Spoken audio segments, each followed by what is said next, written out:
Just begun to get our share of this world's delight. High hopes we had for the future and our goals inside. We know we don't get too fast. Here's what we call our golden rule. Have faith in you and the things you do. You won't go wrong. Oh no, this is our family jewel.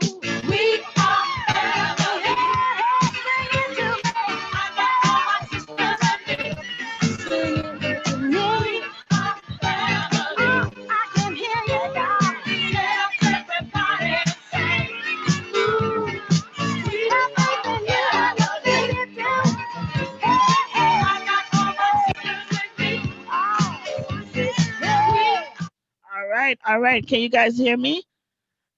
I see that. Okay. You can hear me? I can. Okay, hear you good. Just fine. Can you hear me? Okay. So I see Carol. I saw somebody else.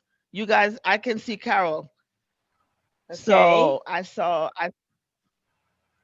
I Do you need see one of my guests to David? Do talk. you see Yolanda? David and Yolanda are on. Can you see them?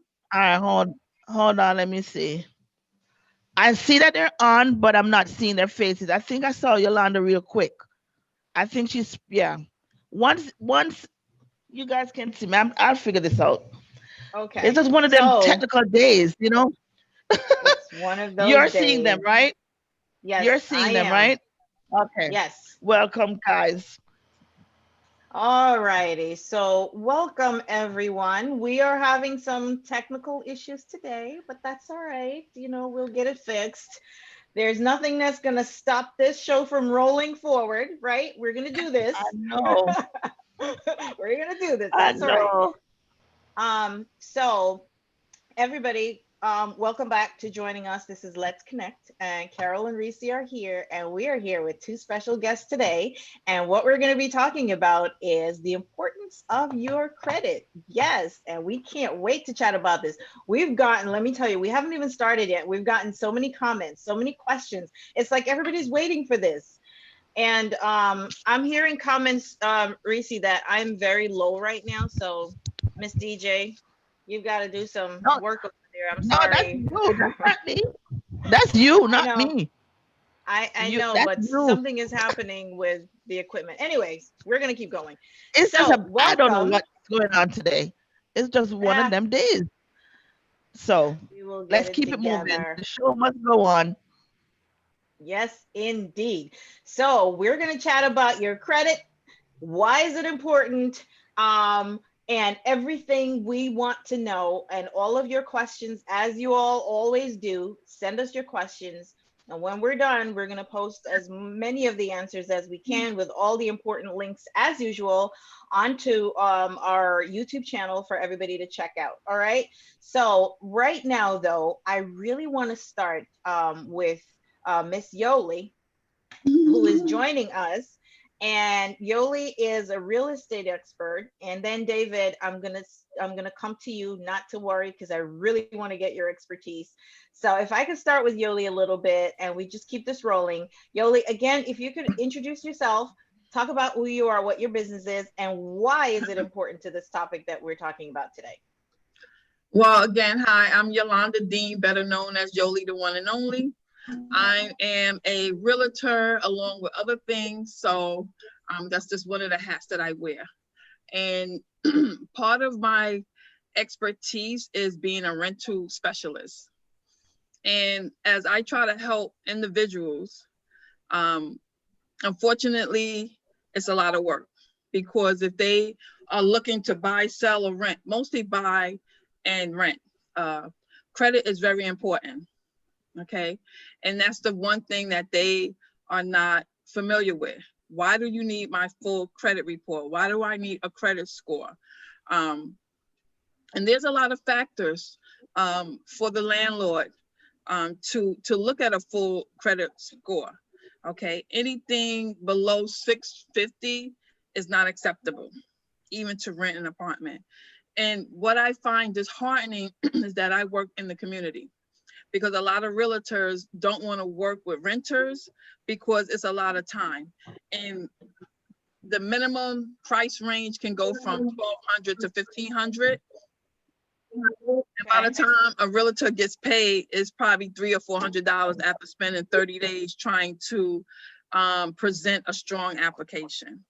So the credit score is the #1 factor to get an apartment. Okay. And so if that credit score is low, other than with the exception that a landlord will excuse as higher education, medical, that will cause your credit score to be low. Okay. Got it. But anything other than that, they look at the full credit report to show delinquency, your payment history. So if you have, and a lot of times they're not even aware of their credit, their report.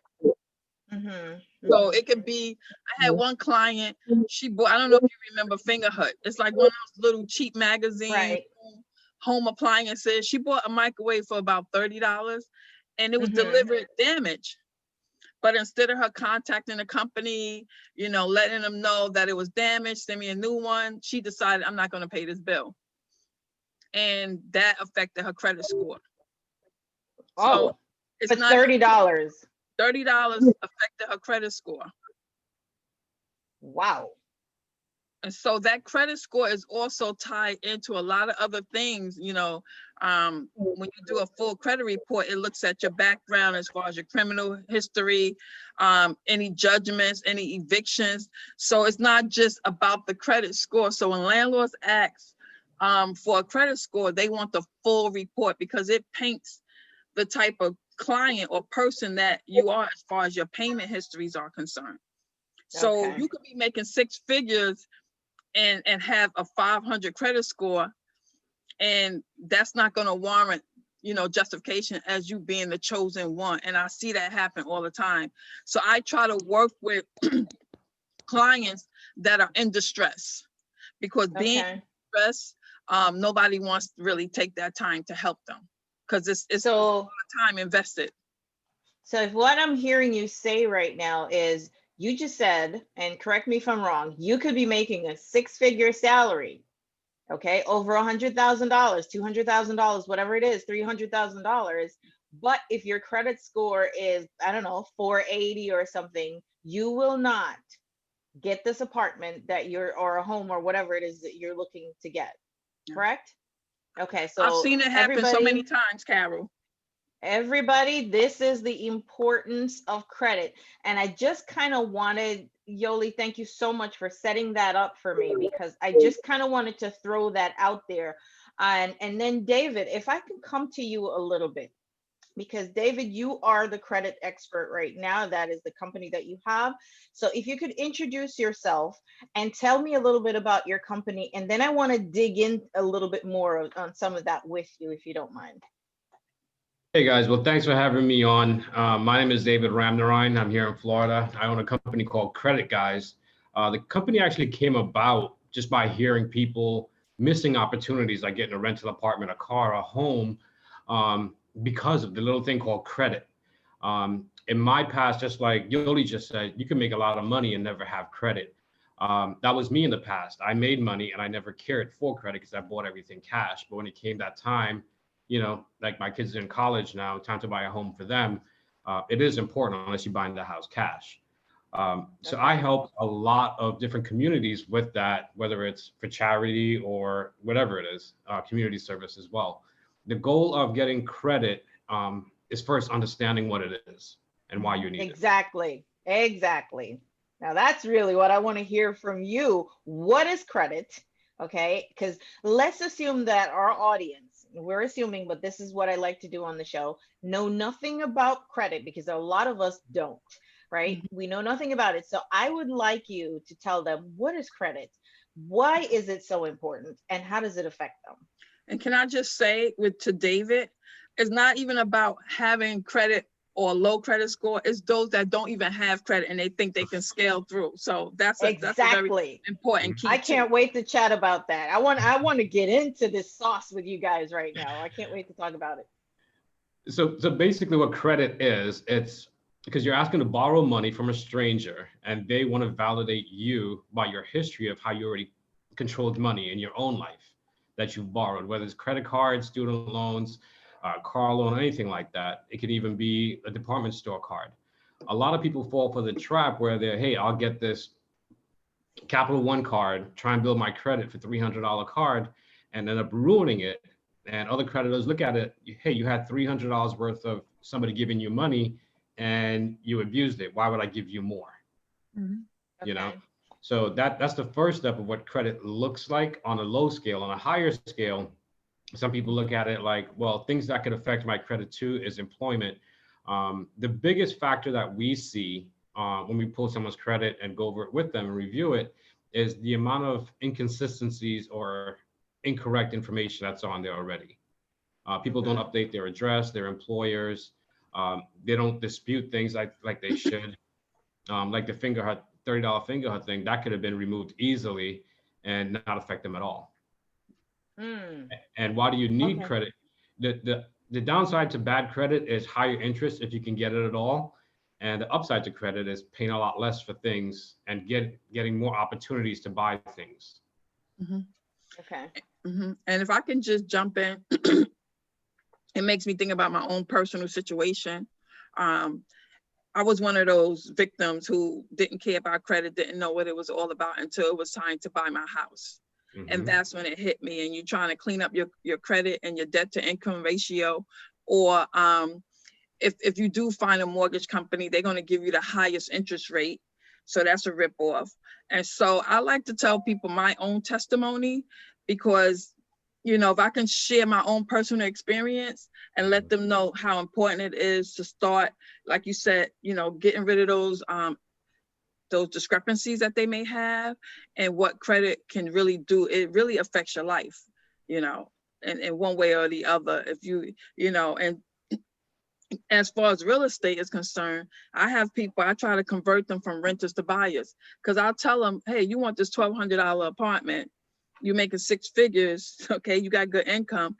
And 1 year you're giving this landlord almost $15,000, and I'm sure you're not going to want to move within a year or two. So let's say you're going to be there 3 years, right? So now you done gave away almost $50,000. You don't have a tax write-off, you don't have anything. And it's because they're so scared with that low credit score to move forward. Okay. So let's talk about that a little bit, David. I want to stay on that. So when you mentioned before, you said Yoli talked about the finger hut thing for $300, right? I mean $30, I'm sorry. And then you said that is a small thing that could have been corrected. First of all, how could that be corrected if somebody doesn't know? What should they have done in that situation? Well, in that scenario, they should have done anything, not just ignore it. Ignoring it is the worst thing you could ever do with any bill, Okay. especially when it has to do with your credit. Once Okay. it's past due, especially now because of the pandemic, you can write a simple letter to any creditor and say, hey, due to the pandemic, shortage of income or hours at work, can you please forgive lateness on this? Mhm. And Okay. they'll do it. Mhm. Oh, really? Okay. Yeah, I think another important thing, Dave, that you probably, you know, advise your clients too. A lot of times they don't know, Carol, until they go to apply for something and they get this report. So it's the education. So Credit Karma is one of the free sites that you can log on and track your credit score, track your payment history, you get alerts. And I mean, it's really only like 3 or 4 points different from TransUnion or Equifax. So that's a good way. It's free, you log on, and anything that you do is on that credit report. And so they could take a look at it from time to time and see if there's any discrepancies. I mean, I get excited. If I got a 750, I want to know how I can get to 780. I want to know how I can get an 800 credit score. So Okay. Okay, awesome. I love that. So let's stick a pin right there for a minute, right? So let's say this person or whoever it is, you, whatever your credit score is, what you're saying, what I think I'm hearing you saying is it can always be better, right? It can always be improved. Now, don't be afraid to improve your credit score is what I'm hearing. So for starters, for people who don't know where to check their credit score, I think there's an annual way. David, how do you advise your clients when they come to you? What kind of advice do you give them? Well, there's a whole procedure we go through when we get started. I want to know why they want to fix their credit to begin with. You know, what are they hoping for? But as far as putting their credit report, we use Identity IQ as one, but anyone can go to their bank once a year and get a full 3-bureau credit report. Okay, so go to the bank. Okay. Yep. You can you can do that. You can do creditreport.com. There's so many ways to get it. The Credit Karma is a great way because it gives you it gives you a lot of updates quickly.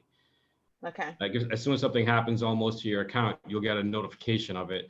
A lot of people don't understand what those notifications are, so they ignore it. Mm-hmm. Right. And like Yoli was saying, you know, the education part of it is super important, only because if you don't know what you're doing, why would you do it? Mm-hmm. Okay. Okay. All right. So back to that, Yoli, I love the fact that you mentioned some of these things, and it doesn't matter what your score is, you can always improve it. I know I have a friend, right? And this question could be for both of you guys to give some advice.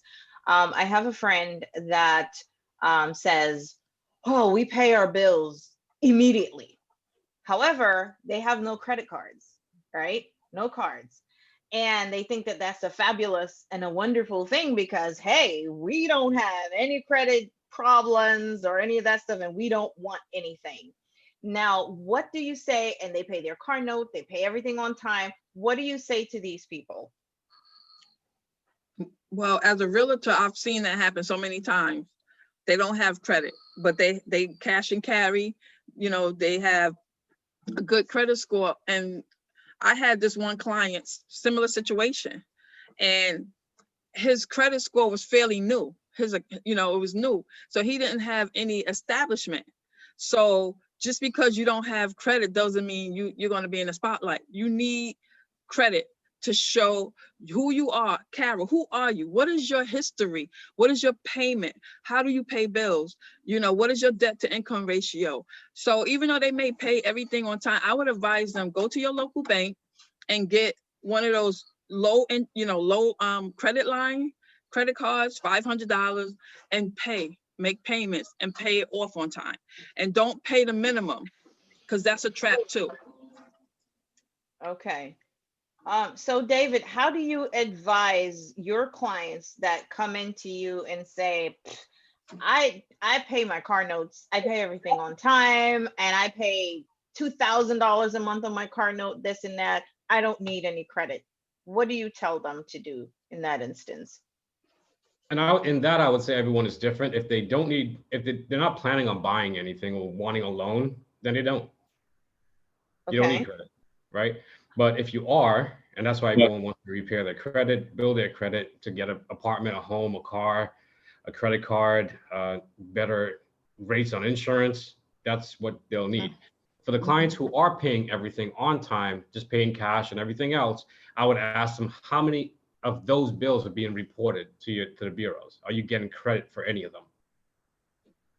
Okay. Nothing. And if you're not, yeah, go ahead. If you're not, like certain things like utilities, Netflix, all these other things like Experian Boost would give you points on your credit quickly. I've had clients who got 60 points in less than 2 days with Experian Boost. Well, you mentioned something too, Dave. The utility and all of that is part of your credit score too. So, you know, a lot of times people think that may not show up because I'm paying my bills on time. But if they go for an apartment and have to do a background check, that's going to come up.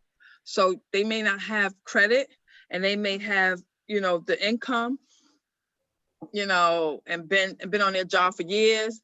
But let's just say they had a problem with a PSC&G bill.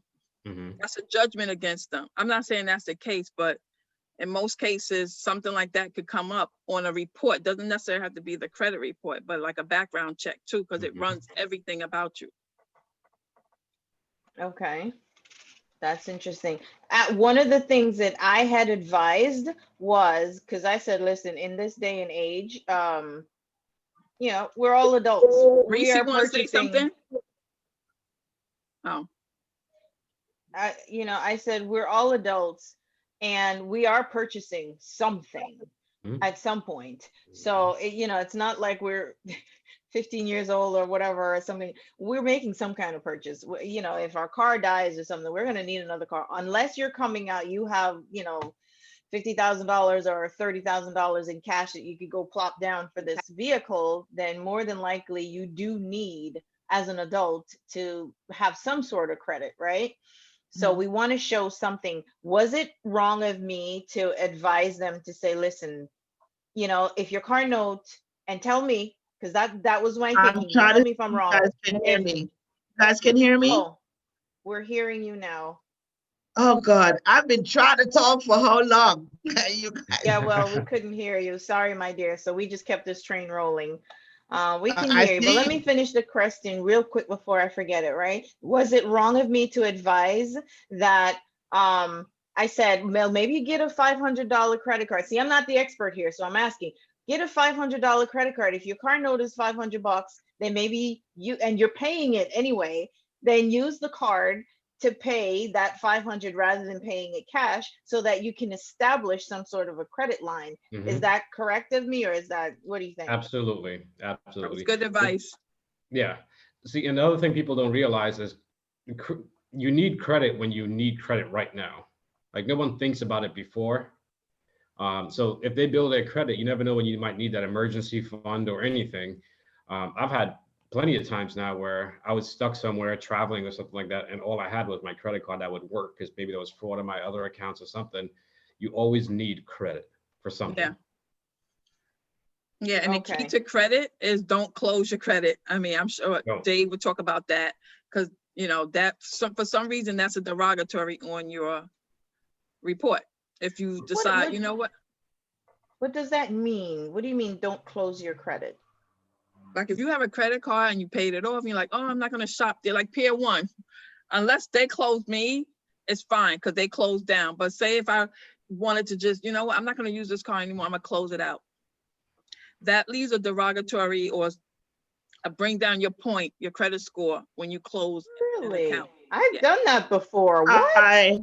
Yeah. Like, I want to piggyback off of couple things you guys said when you guys can hear me, right? You hear me now, right? Yes. Yeah. All right. Yes. David said, wait, there's one thing that David said about calling the creditors during the pandemic, right? Let them know it's a pandemic, whatever. Let me ask you, two things. One, I heard that if you settle on debt, say for instance you owe $1,000 to Capital One, and you call them and they say, okay, we settle you for $500.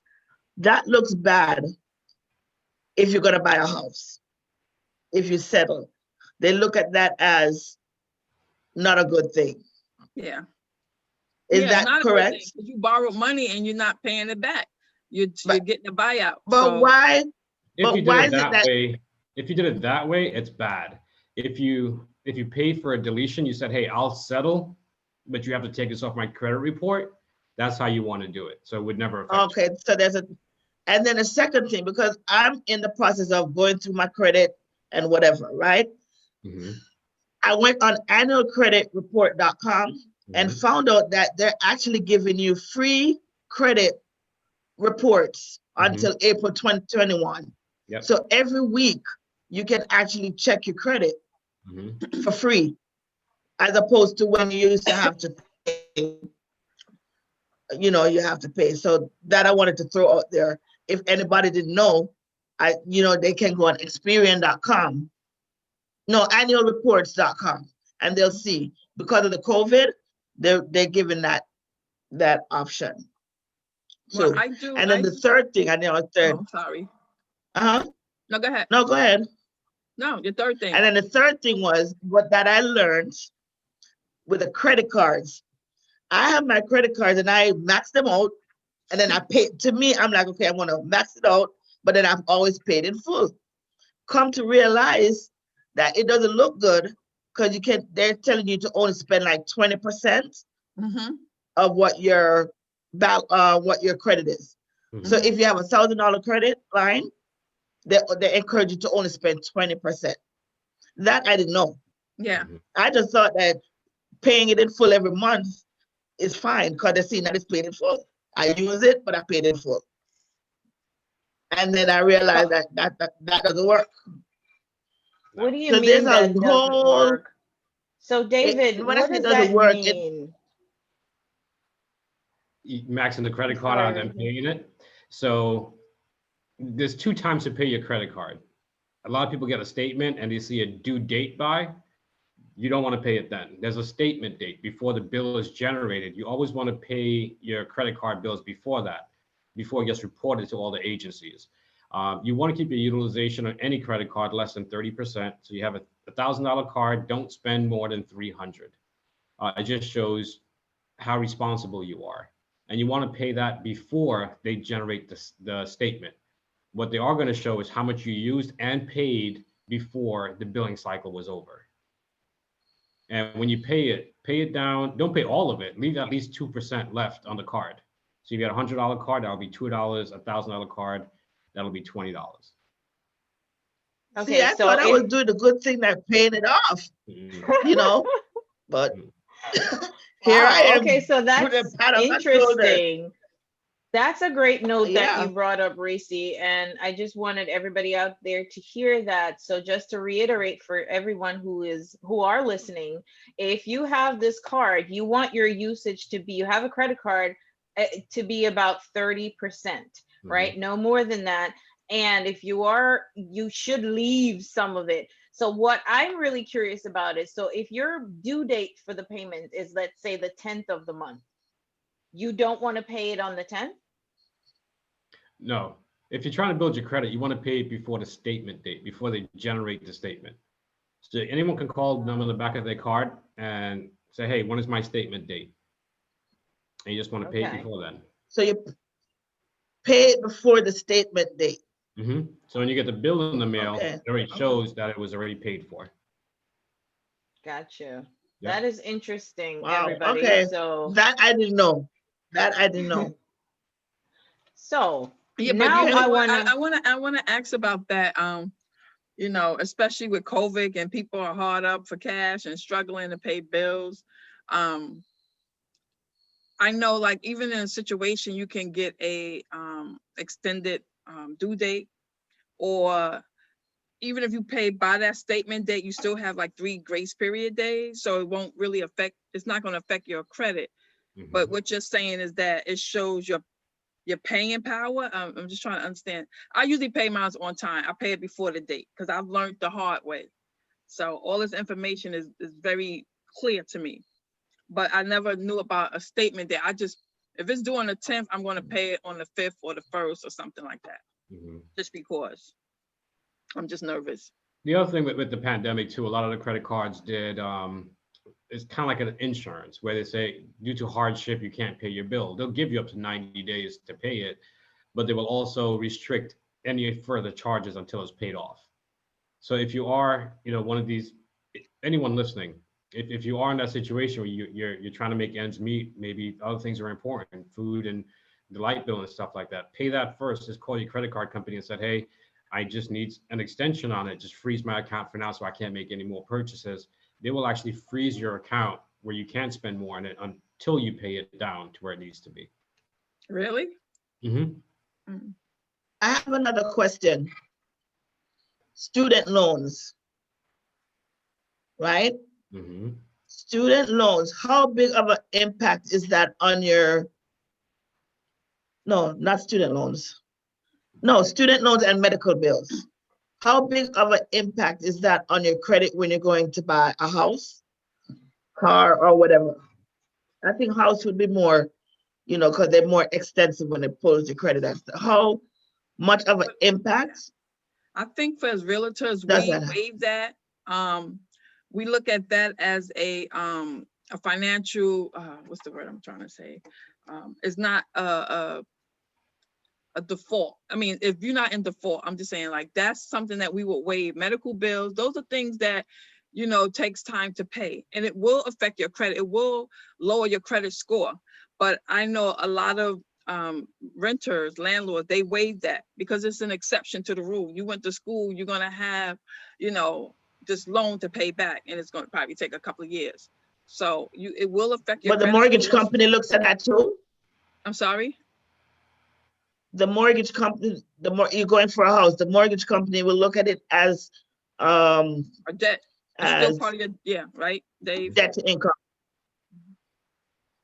But you won't be penalized while your credit score is low. If that's the only thing on your credit score that's affecting it, a student loan or medical bills, then that's an exception while your credit score is low. Okay. Your credit score is not low because, you know, once you finish school, that goes right on your credit. So, but if you're not paying your bills and you're late, and that's what brings your credit score down, and that's what looks bad. But those two Right. ticket items is an exception for realtors. Okay. And as far as student loans for the listeners out there, if you do have student loans and you're going through a tough time, you can call them and say, hey, for the next 6 months, I don't want to pay anything. And they will report that to the credit The bureaus forbearance. as on-time payments of 0. Mhm. Or you can make it $5. Yeah. That's That I true. know that they're working with Mhm. student loans. Mhm. Yeah. know And that. if you did have a bunch of payments through the pandemic, write a letter, said, hey, because of this, they'll correct it all for you. Mhm. And it'll show like it was all great. That's the That's most what- important thing. I Taking have the a que- time. Taking Yes, the to time okay. to reach out to your creditors. Mhm. All right. So David, I know this is I'm always curious about this, right? I know you can dispute your credit, the creditors, right?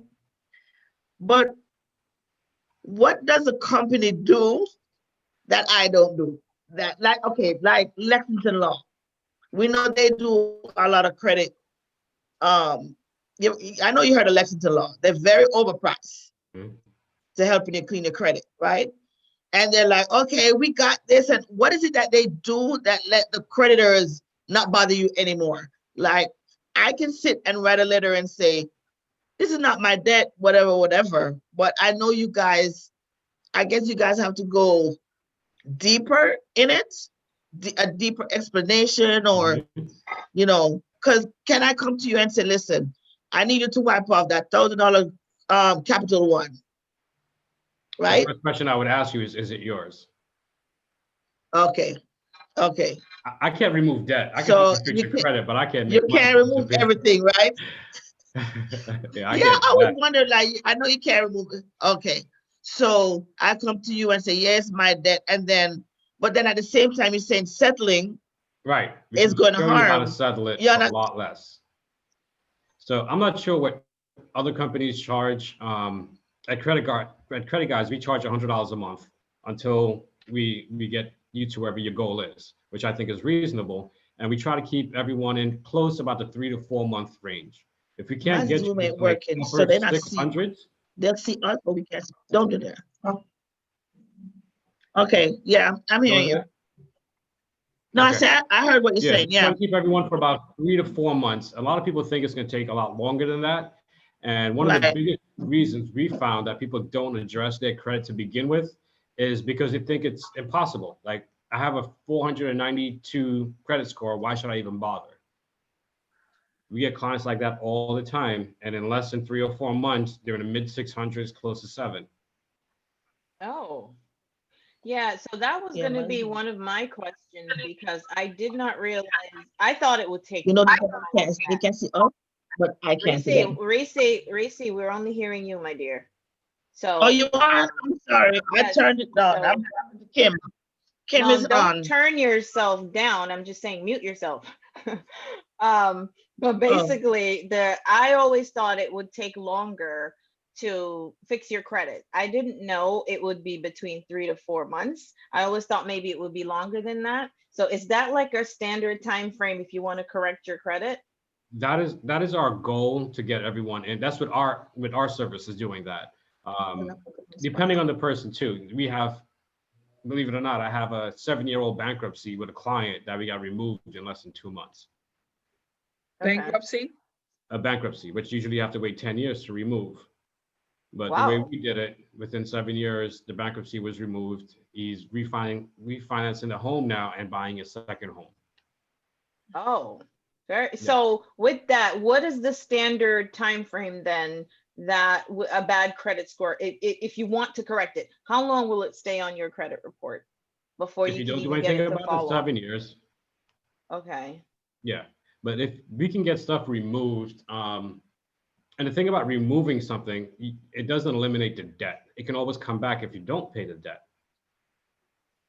Right? We just Okay. removing all the bad stuff like it even existed, but you have that time now. And this is part of our education and coaching program. How do we use the money wisely that you have to now pay all these things off so it doesn't haunt you or keep haunting you? Because let's be honest, bad credit is just, an assessment of all the bad decisions we've all made.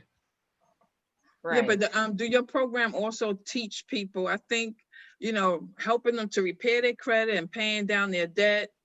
And if they don't change their mindset, they're going to fall right back into that trap. Oh, I could, like you said, the statement date versus the due date.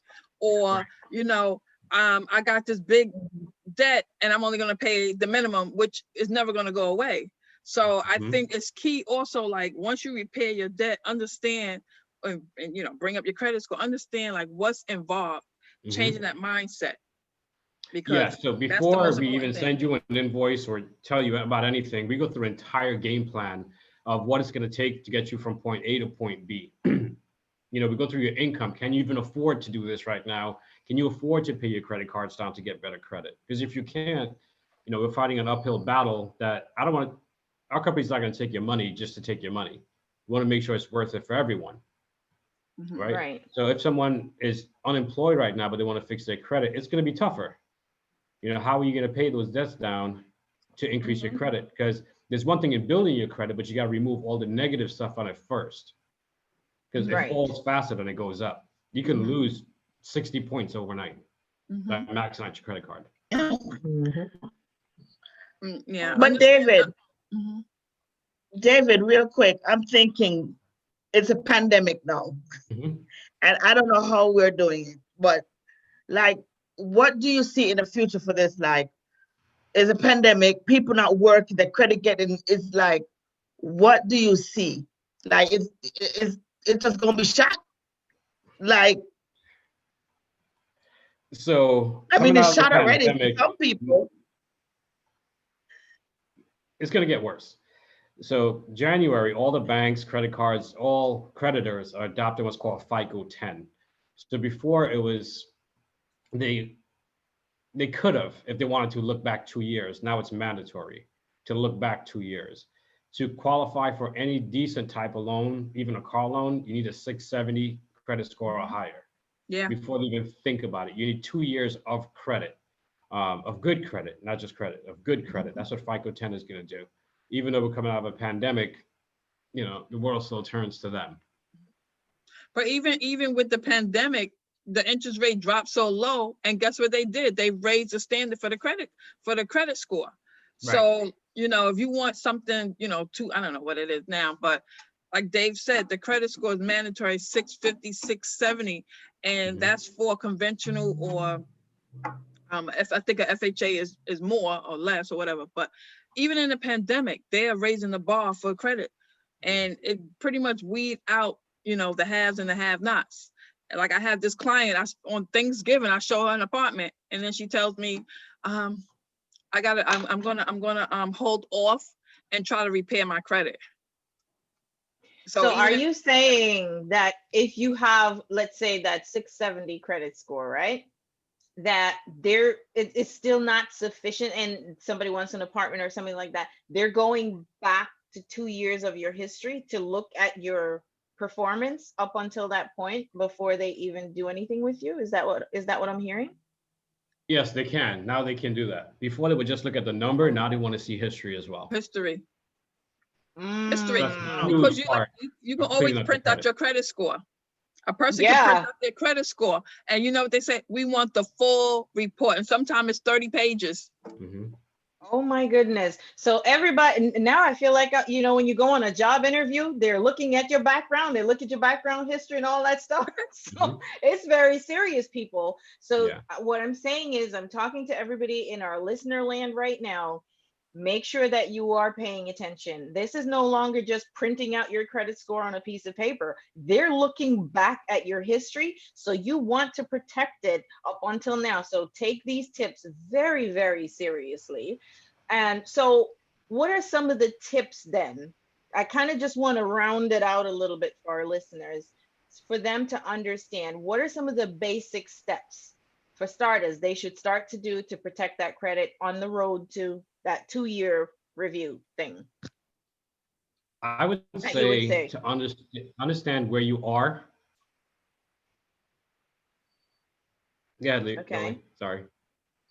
Am I spotlighted? Just well, as a realtor, like I try to educate I have young adults. So seeing what's going on out in the streets, I try to educate them. Like you said, get the credit card to make payments on time. Student loans, stay on top of that, you know, forbearance, stay in contact with your creditors, okay? Have a relationship with them, okay? And go to a website. I recommend Credit Karma because it's free. If your bank offers your FICO score, take advantage of that. But, you know, stay on top of your business. And if someone is starting out for the first time, trying to repair their credit, the minimum payments is not going to work. You're never going to pay that off. And you have to also be careful. Go ahead. I'm done. The one last thing I'm going to say is key is that let's say your payment is $100. $70 of that is going to interest.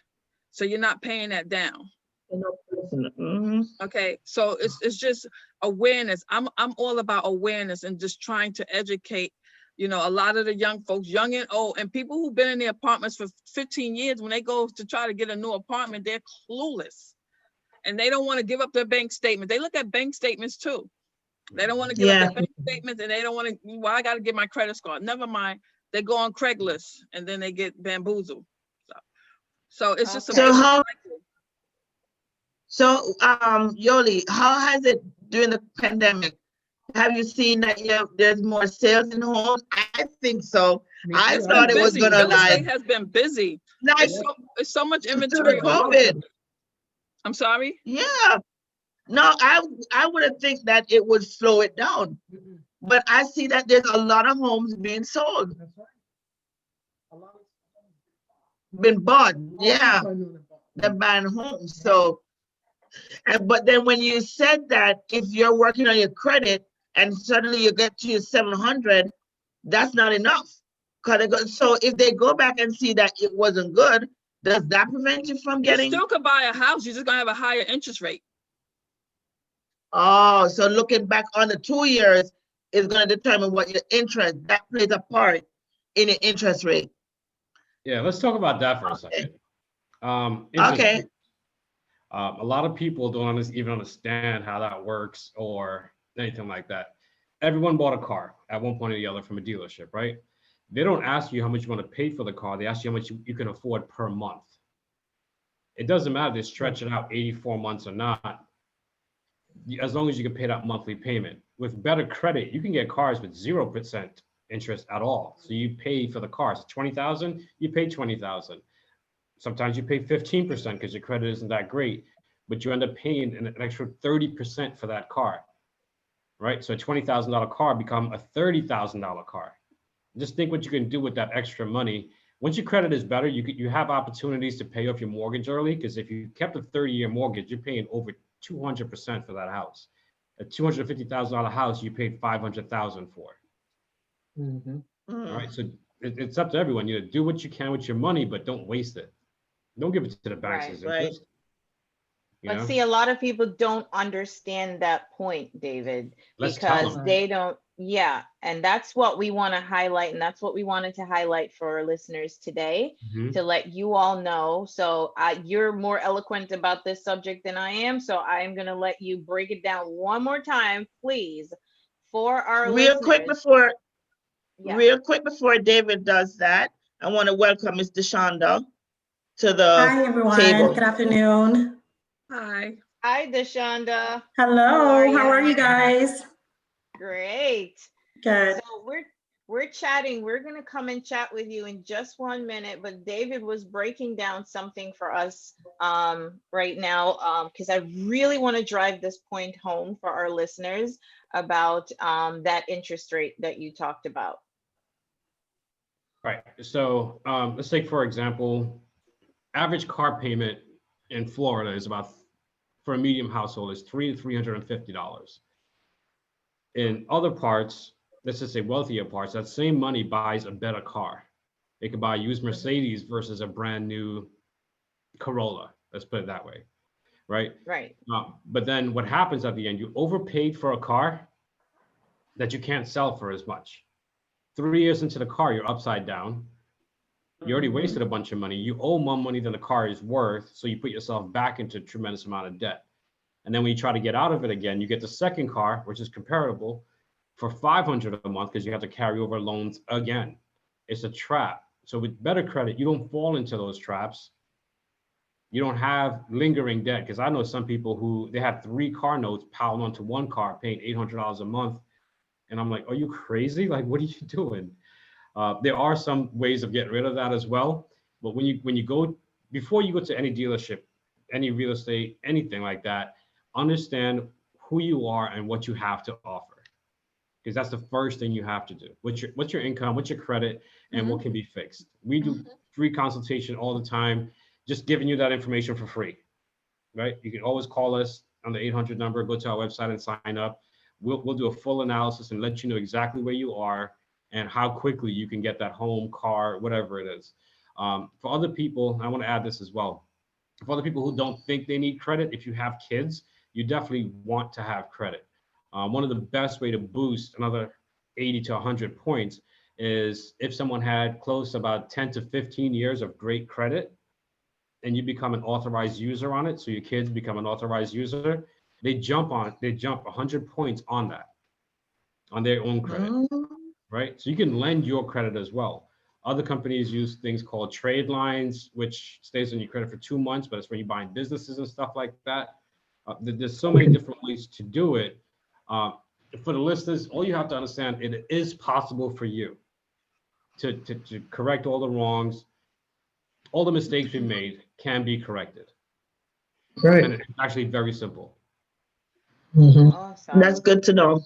It's just And you're about not working alone, it believe in. it or not. There's almost 70-something% of Americans is less than 530 credit score.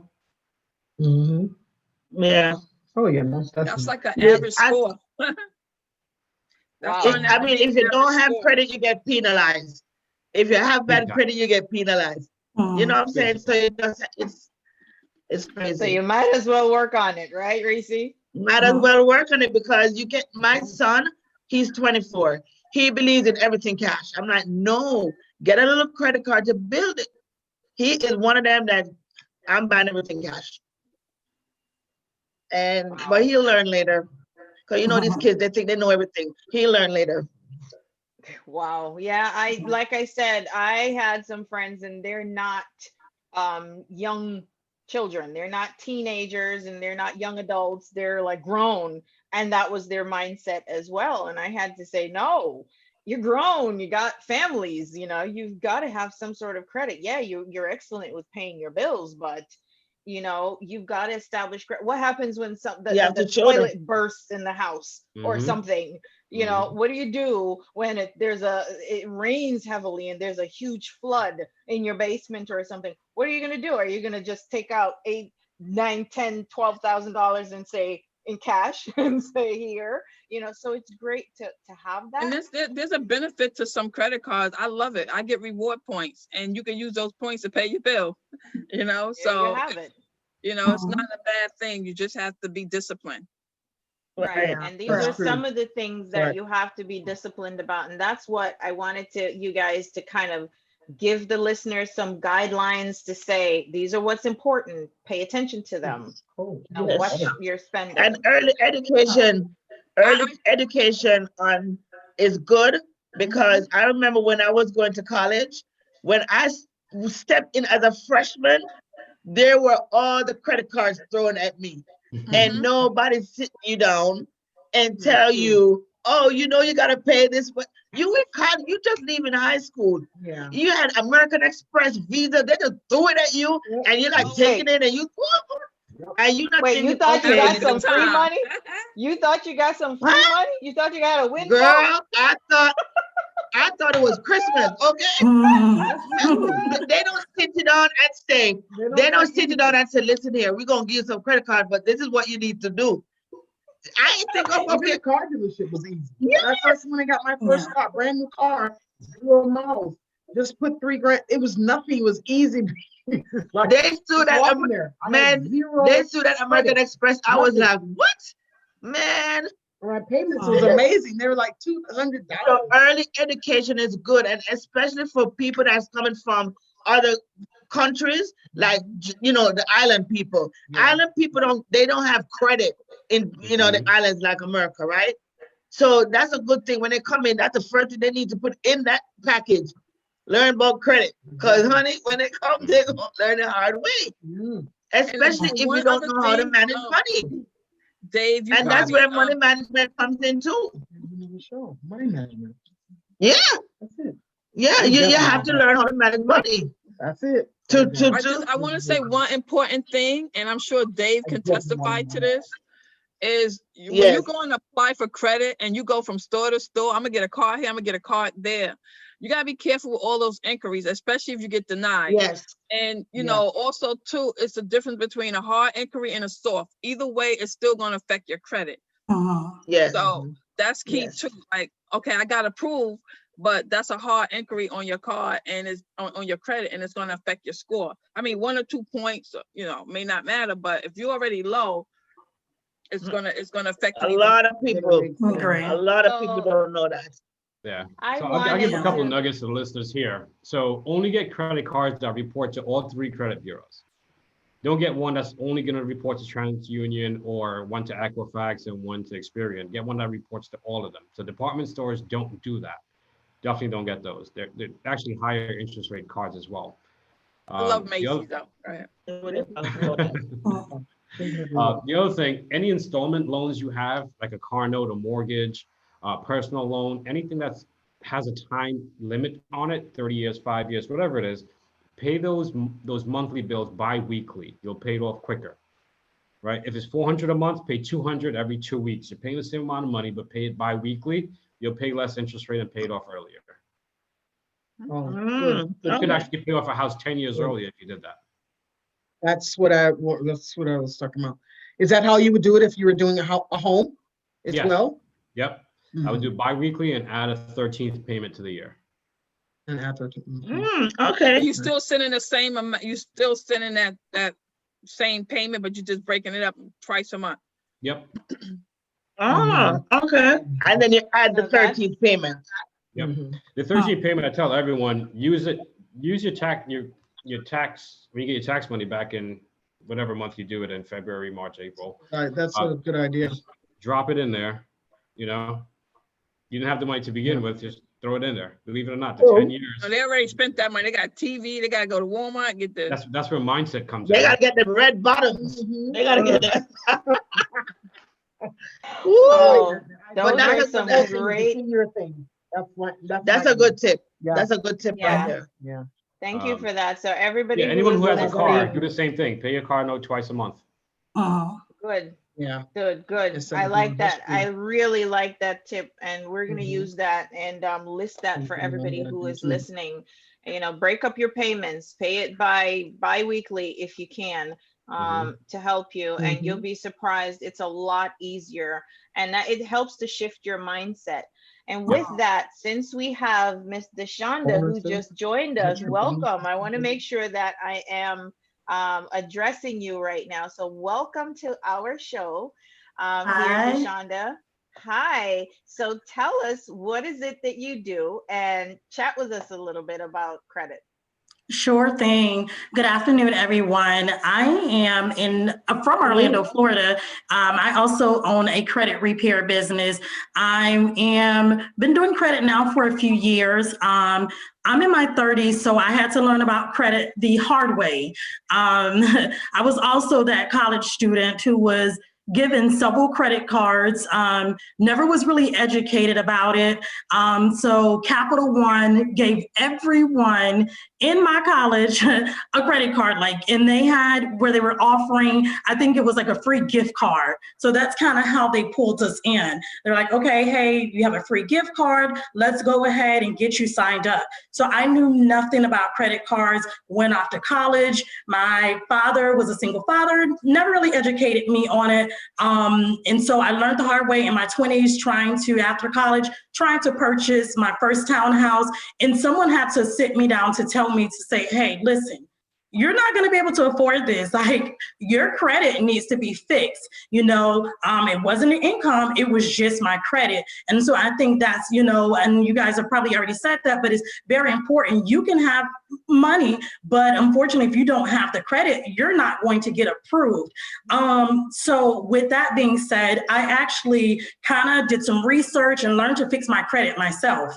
It took a few years, but then just from the process of going through and doing the research and pulling my credit report, I wanted to be able to help others, because I was like, man, it's a lot to go through and figure out, what you did not pay. And that's how I got started in the credit repair industry. Like I said, I've been doing it now for a few years, was just kind of starting by just helping other people, like family members, people at my church.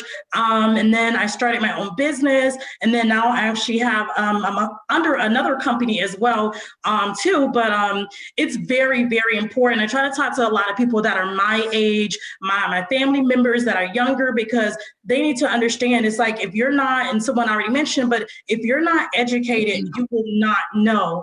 And some of my clients, I have clients that are in their 60s. And so they're trying to start over because they have messed up their credit. They've gotten credit cards, and they're, what can you say? It's my job to help them, but it's what I do. I love doing it.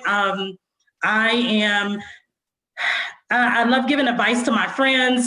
So it's very much needed, especially in the African American community. Yeah, Right, that's exactly. an important topic. So, but you mentioned people in their 60s. I'm kind of surprised to hear that, because you would Money think, management. and I'm not saying that's what I am thinking. I'm just, a lot of people, I'm sure are thinking this, that by the time you get to that age, you kind of understand some money management, or understand some of the issues surrounding this. So you're seeing a lot of people in their 60s who are experiencing this?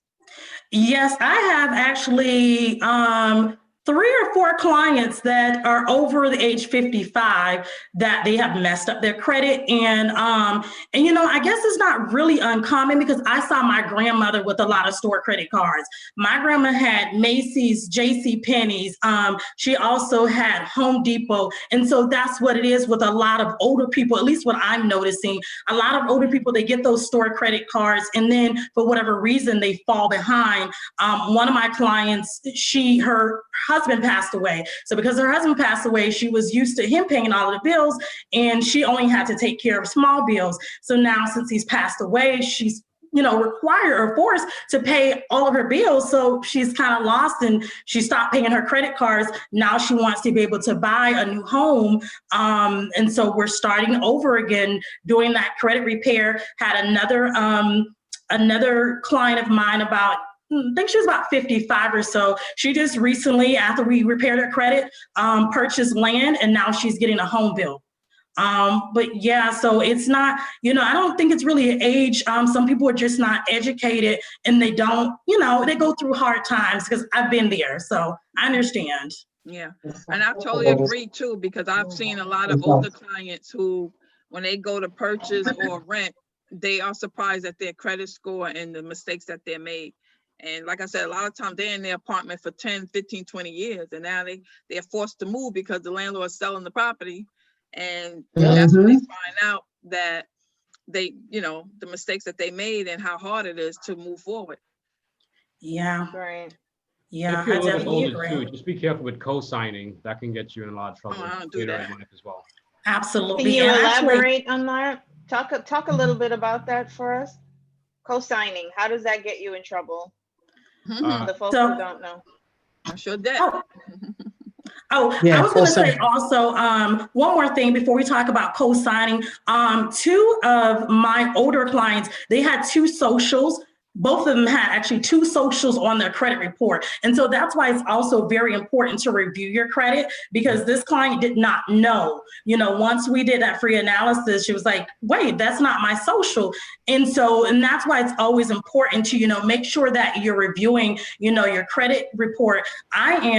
I think maybe I'm a little addicted, I don't know, but I try to review mine once a month. But that's also, you know, again, it's important because if you're not reviewing it, but maybe once a year, that's how those two older clients, as you know, I don't know, you know, what state everyone else is located, but in Florida, there's a lot of fraud going on. And so those two older ladies didn't have to, you know, go through the process as far as the fraud and then, you know, getting the credit repair. So I think that, you know, that's very, very important that I'm starting to notice with a lot of my older clients as well.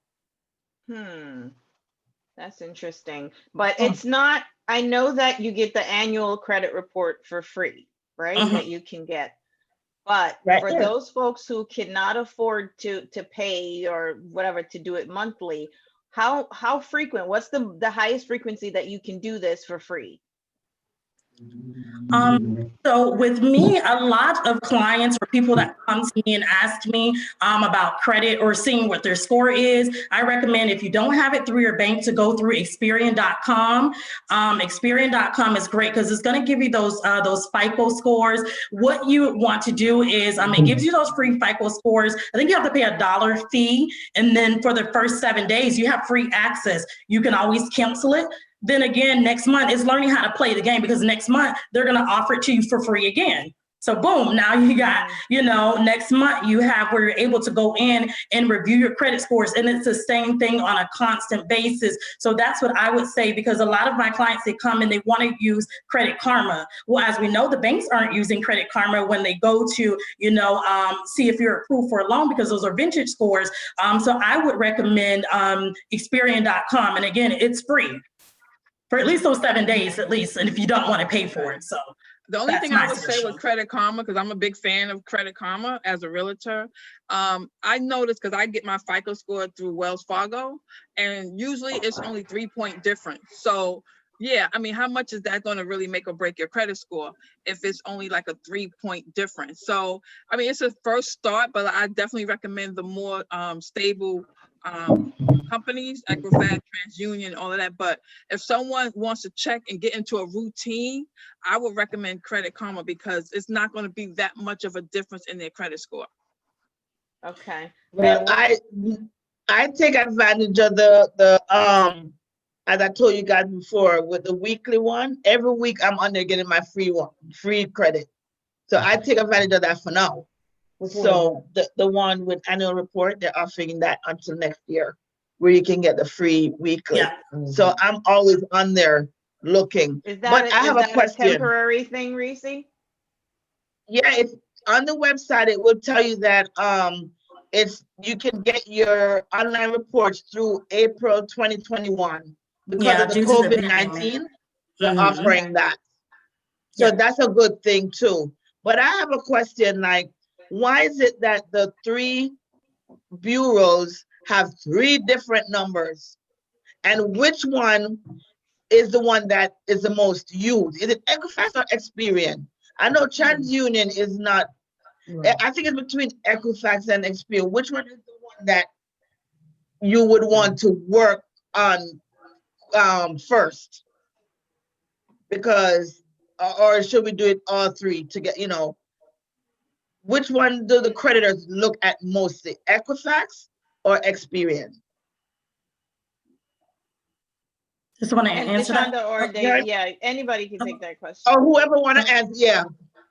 Okay, so you had two questions. I think you said your first one was that the credit scores they show differently on the credit reports, Right. and so yeah, you'll have where some cards, and I think I heard this mentioned as when I was jumping on the call, but you will have some companies that do not report to all three credit agencies. So you have where some only report to Experian, some report to Equifax, or some report to TransUnion. So it's important to know, you know, what company is reporting to what in regards to the credit that you have, and it makes a huge difference. Okay. And then as far as which one does the creditor look at mostly, Equifax or Experian when they pull your credit to? Yeah, to my knowledge, and you guys can jump in if I'm not correct, but to my knowledge, a lot of other creditors are using Experian. To my knowledge, they're using Experian. So, you know, again, those scores can fluctuate, but what have you guys noticed as far as what's being used on a regular basis? David? Yeah, Experian has been highest lately. When it comes to mortgages or anything, you can ask whatever creditor it is, who are they pulling from? Who do they want to see? Okay. If you're applying for a mortgage through Wells Fargo or whoever, you can ask them what bureau you're looking at first. Oh, okay. Most of the time, so they don't pull all three. Correctly. Say that again? Okay, so they don't pull all three. They pull Oh, no, they pull all one. three. It's the one they look at. Oh, okay. Yeah. Oh, I got you. You gotta pull all three. But then as a regular, you know, person off the street, you know, let's say me, and I don't really know all this stuff. How do I know? You know, how do I keep up with that? How do I monitor that? Because if they're looking at all three, but then I don't know which one they're looking at. It's really hard for me as just a regular person to really monitor. No, am I off base with this? I guess I'm looking for an easier way to explain this for our listeners. There might be no easy way. So are you looking with the average person just looking at their score, or they want to look at any derogatory, any history, any of that? Because most people just want to see the number and they don't drill down and click and look at each tab, their overview or their payment history or any of those things. So if I have a high score, I'm going to be okay. If I have a low score, I'm going to be concerned and probably try to take action. So it depends on what they're really looking to accomplish when they look at that report. They just looking at the number. And that's what a lot of people do. They just look at the number. Yeah, that's true. Yeah. I usually drill down a little bit, but I have to admit, you know, even somebody who's a little knowledgeable about it, I don't always go in depth to look at everything because I want to see that good score. And if it's not, then I'm concerned. I'm like, wait a minute. Then I drill down a little bit more. But, you know, for what you're saying, just to summarize for our listeners, you guys, you don't just want to check out your score. You want to see what activity is on there. And like Dashaunda says, you want to look to see if there's another social security number on your report somewhere or some purchases that you know you did not make, you know. And sometimes you have stuff on there twice. Because on mine, I found out that there was something on there twice. And I'm like, why is it on there twice? Yeah. And it was giving me and it was a student loan too.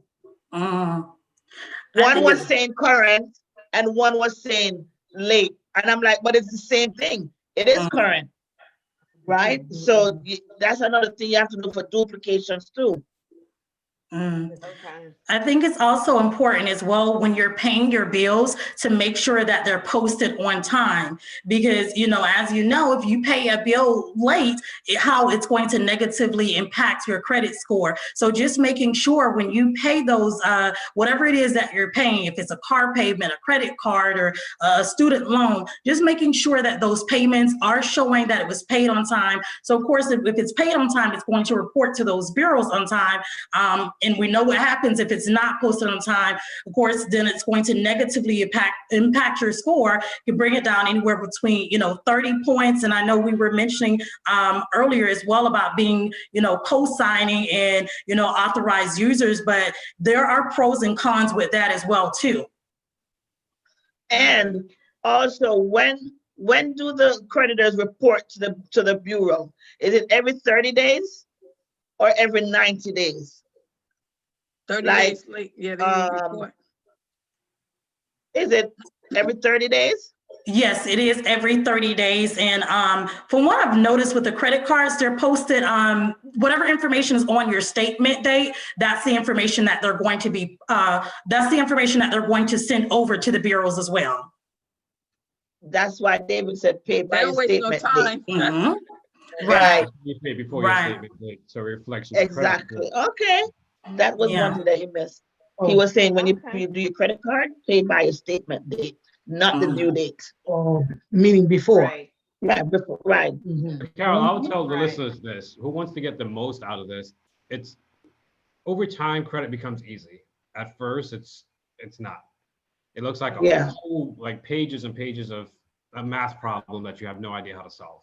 So Mhm. get with any reputable credit repair company, my company, Dashaunda over here. I'm sure she probably gives a free consultation as well to let you Yes. first understand what it is. Mhm. Some people might look at it and say, that's not a big deal, but it actually is. Or maybe they Mm-hmm. think something is a big deal and it's not. The first thing we look for is anything that's incorrect. Let's get rid of that first, because that could hinder you. Like she was saying with the older couple, that could hinder a lot. Information that's not correct, like maybe you moved 3 times, but it still shows your address from 3 addresses ago. That Mhm. affects it as well. That's what I heard too. Didn't know that. Right. Yeah. So Didn't know you that. want your information to be as accurate as possible across all 3 bureaus, right? You don't want anything conflicting with each other because, maybe one bureau might be higher than the other. Why? Mhm. They should all be within points of each other. Mhm.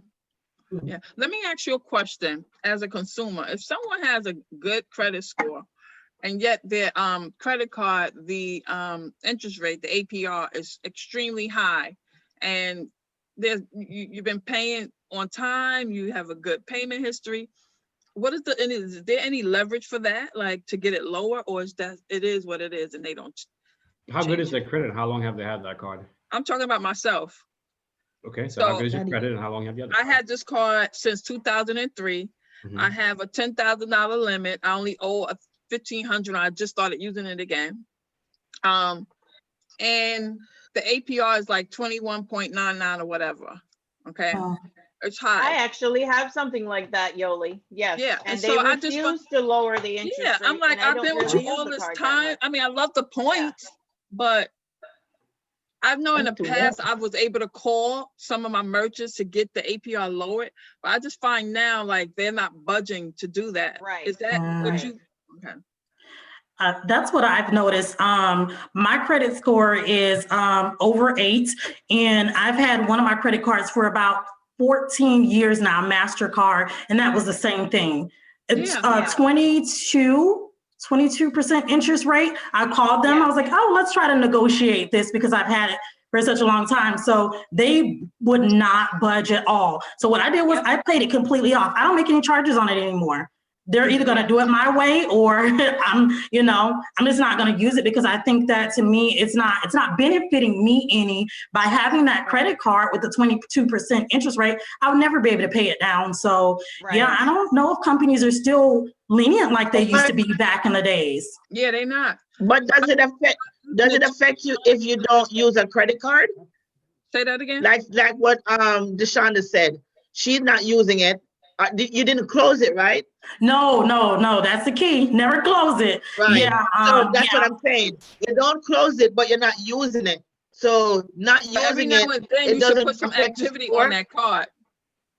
Am I right?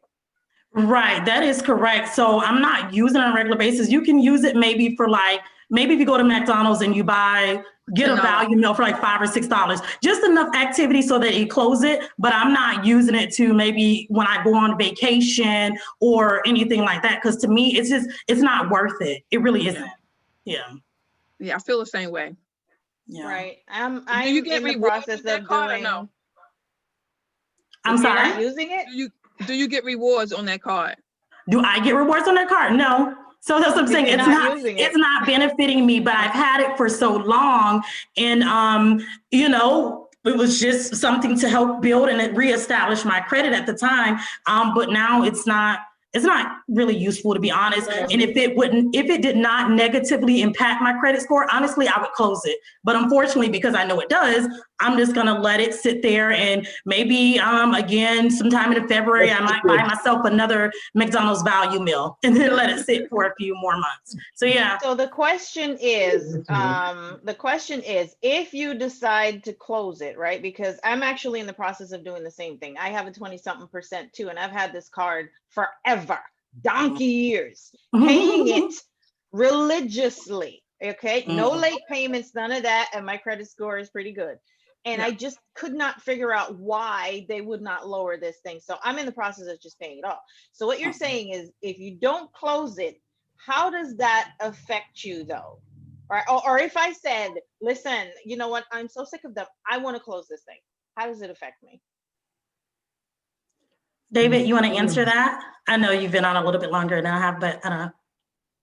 All right, well, I'll just jump in real quick, then you can follow up. So closing a credit card, what it does, or even lowering the credit limit on a credit card would affect it negatively. Credit history is a huge part of your whole entire credit report. So once you start messing with stuff that has such a huge contribution to your report, it's gonna tilt it sideways. Let's just say that $10,000 card you had, Yoli, you said, you know what, I just want to make sure I don't spend more than $5,000. I'm gonna bring it down to a $5,000 credit limit. That's gonna knock off probably about a good 60 points off your credit report. Off. Negative. Oh yeah, no, I know not to do that. I just keep it very low, maybe like 1,200. Right. And groceries, get my rewards, and I pay it down. And some people think you only love those rewards though. To 5,000, and then hey, you know what? 2 months from now, the holidays are coming up. I want to bring it back to 10,000. It doesn't work that way. No. That's the worst. Oh, okay. I'm about saving money, not. Yeah. The way I educate my clients, I say saving. You're probably gonna pay for Netflix, Hulu, or something that's less than $50 a month, right? If you have, and we suggest getting 3 credit cards when you're building your credit. So on each one of those cards, put one of those, put Netflix, Hulu, and Disney Plus, or whatever it is, right? And that's it. You don't use the card for pretty much anything else.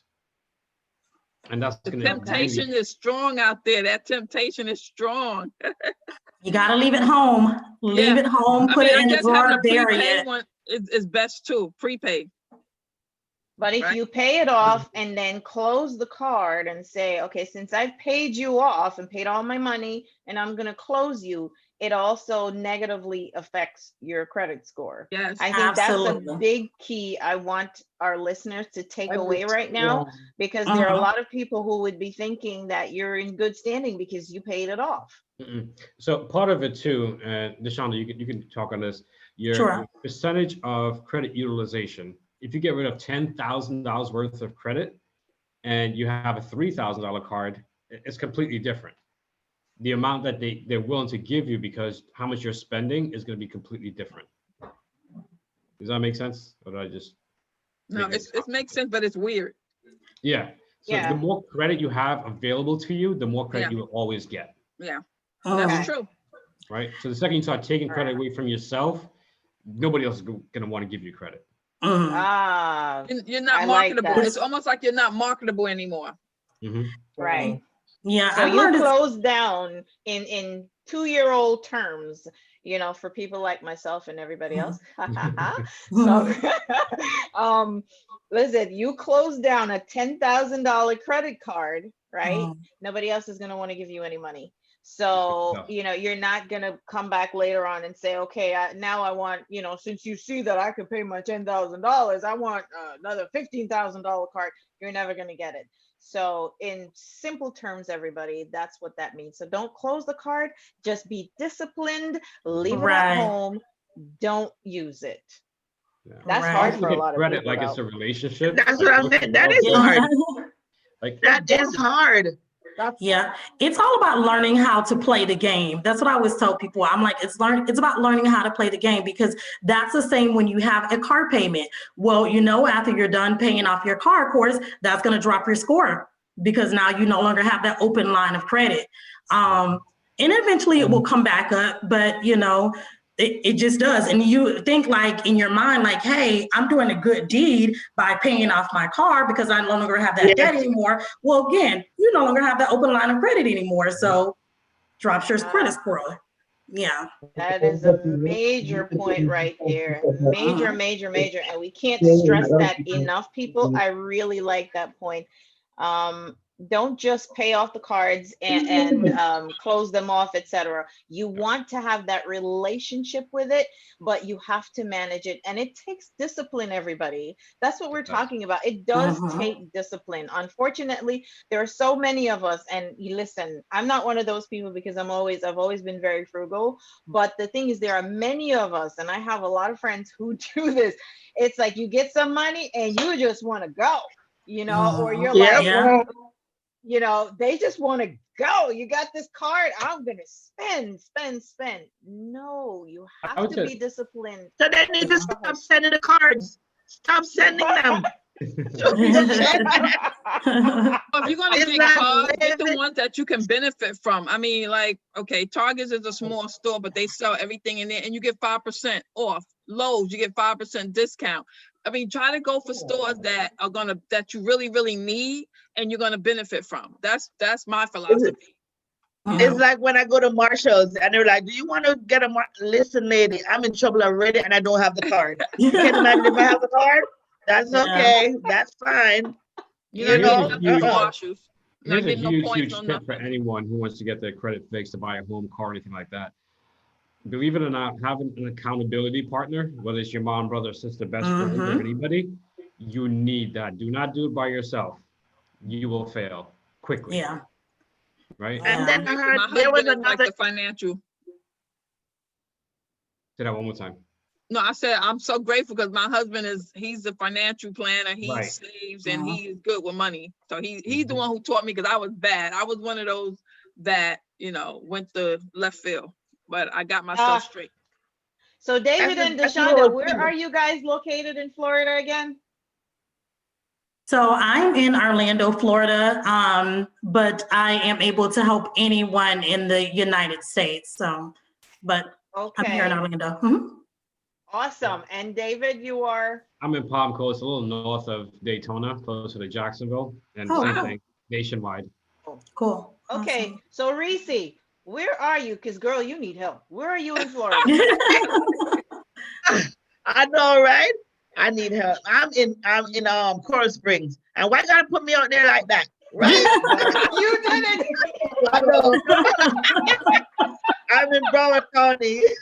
They need to just stop sending me them cards. Stop sending them. Reese, you gotta be disciplined. You gotta be disciplined. You gotta say no.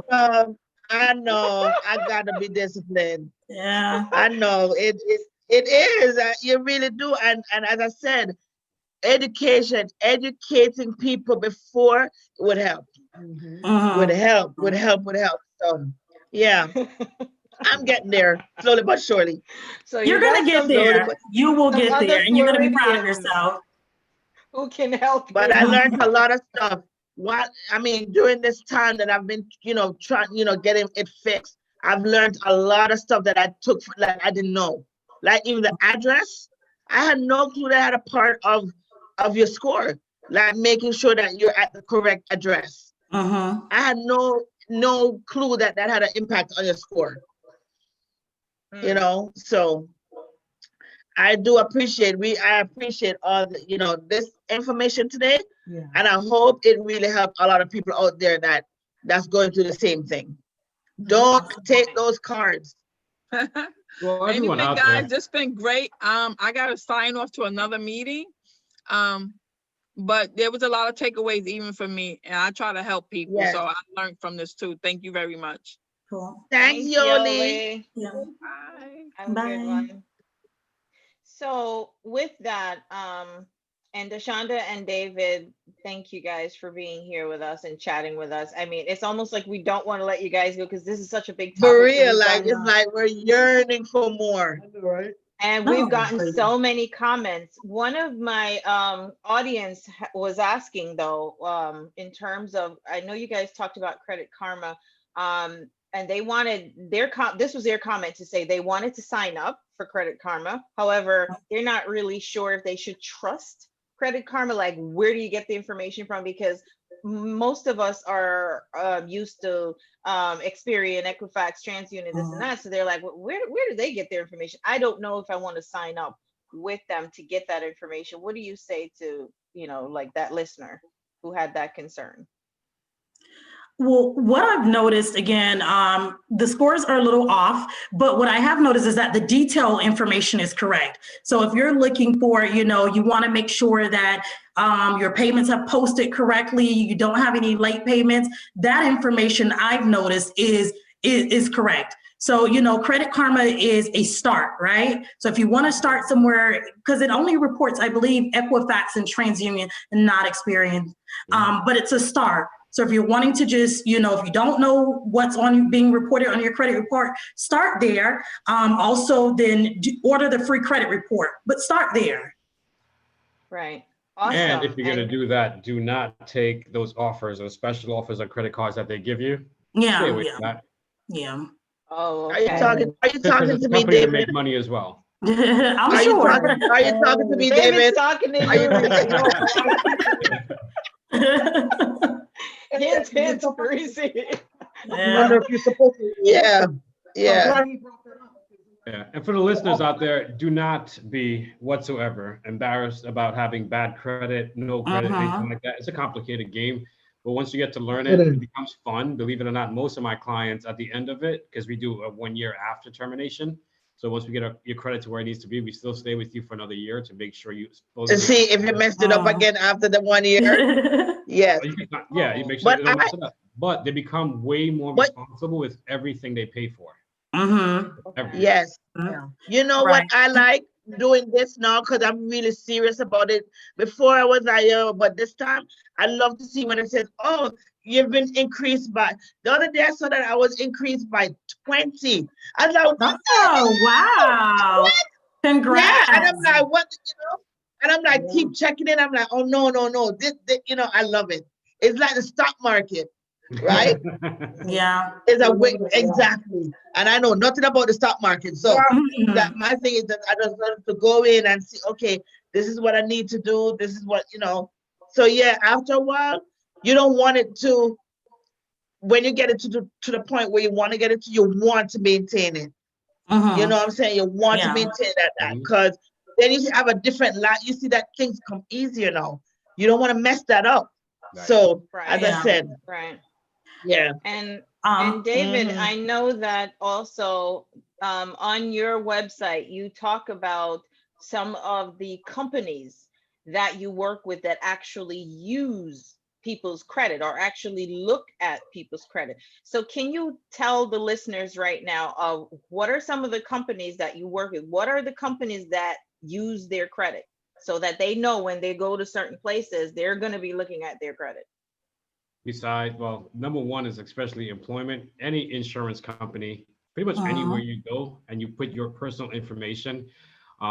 Google is about to be on the verge of using your credit for everything. Oh, you're not going to be safe for anything. Wait, say that again, David. Google. Say that again. What about Yep, Google. Facebook is probably going to get into it as well, but definitely Google is already on it. Using your information as credit. Yeah. Okay. But you know what I don't understand? How going for a job, right? And why is it that the employer look at your credit and they decide if they're going to give you a job or not based on your credit? That's the reason why you need a job. And this is really simple. In the event you had an emergency at home, car broke down or whatever, they want to make sure you have the financial means to take care of it and come back to work. Okay. And also, it depends on the job that you're doing too, right? If you're in a job that you need to manage money. Okay. And that's the politically correct. That I understand. So with Google now, you mentioned that is news to me. Honestly, I didn't know about that. So how, if you elaborate a little bit, how is Google going to be using your credit?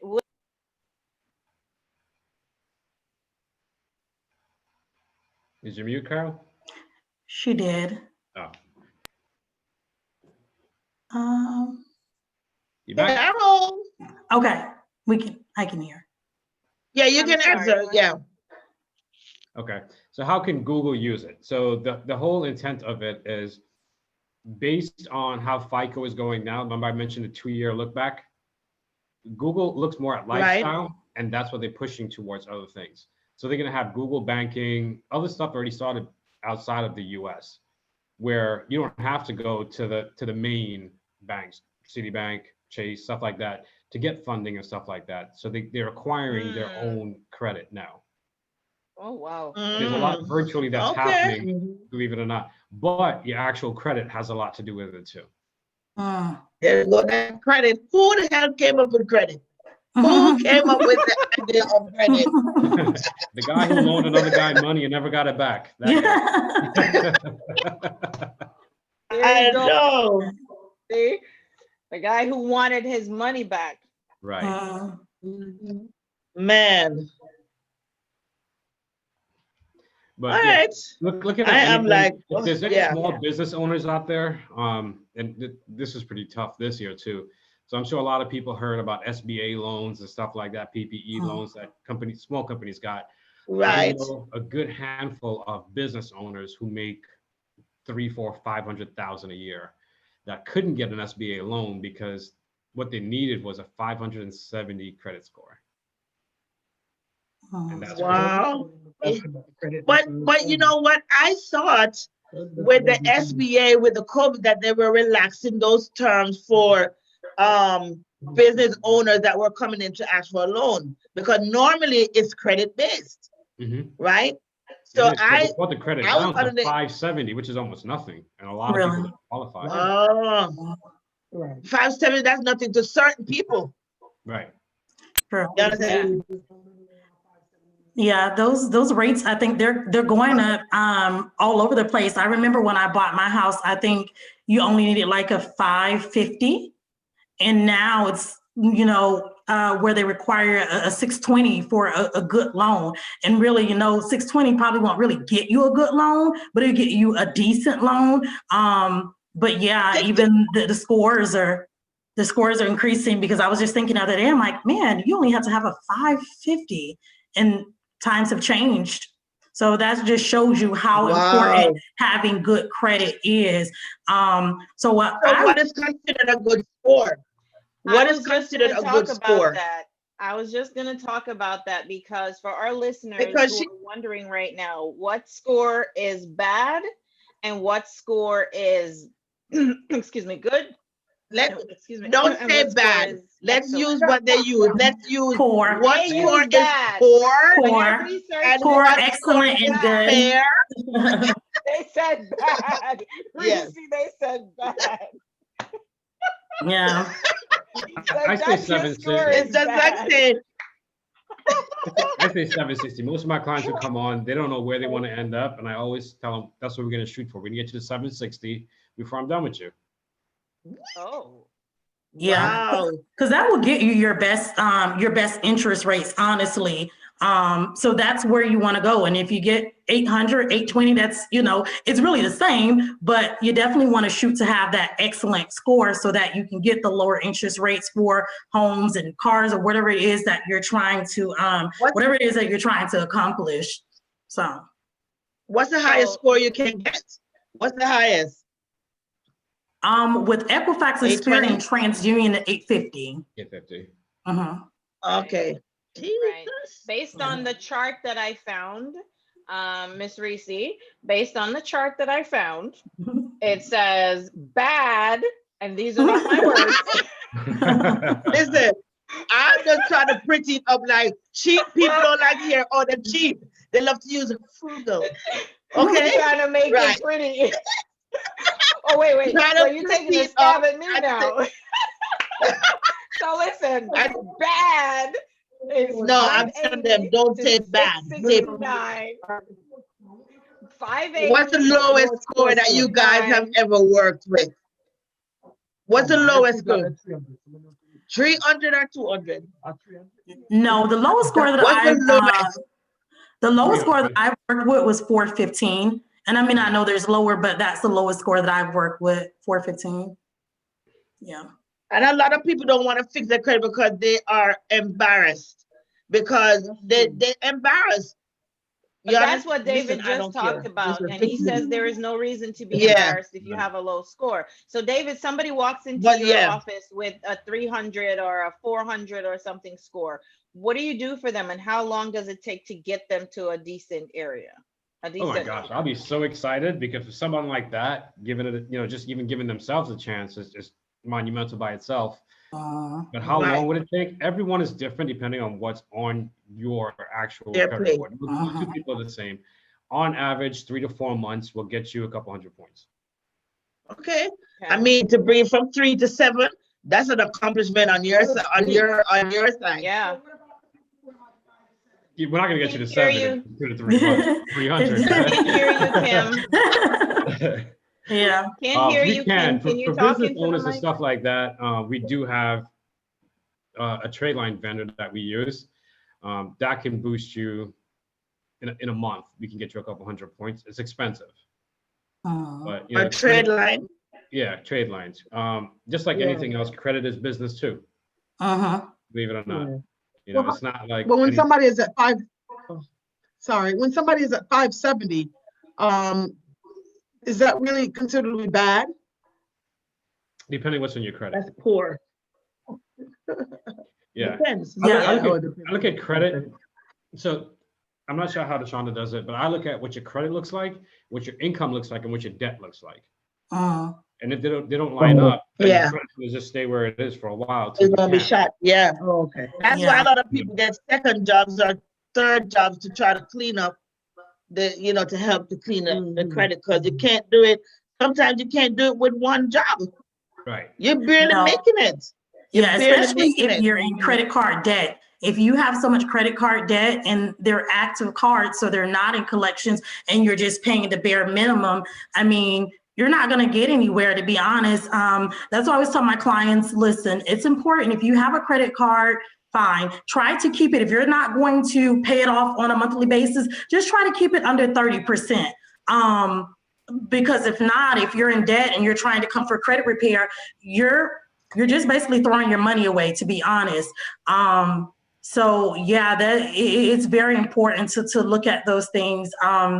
I also wanted to talk about, being an authorized user. So since David was talking about the trade lines, if you're going to have someone to put you on as an authorized user, just make sure that they're paying their bills on time. Make sure that they're paying their credit card on time, because it sounds good, right? Like, oh, my mom's going to add me on as an authorized user, or my dad or my friend. Well, that's great. But what happens if that person is not able to meet their obligations? Then just like their credit score suffers, yours is going to suffer too. That happened with one of my clients. One of her parents added her on as an authorized user, and her parent made a big purchase on her credit card, which it took her credit, I think, where she originally kept a low balance, it was like 60%. So that caused her credit score to tank. Yeah. She was like, well, what can I do? I'm like, well, you need to first get yourself off as an authorized user, but those things are important. So again, they're good. There's pros and cons also to having someone add you on as an authorized user. Yeah, I actually experienced that before, and I learned the hard way, because it was a big purchase made, and my score went, it went down, and I didn't realize that. And because at the time also I was being told that, oh no, this is not going to affect you, in no way, shape, or form. And it did. So if any of you guys out there have credit cards, etc., be careful of putting authorized users on your card, because whatever they do will affect you, and it will affect your credit score.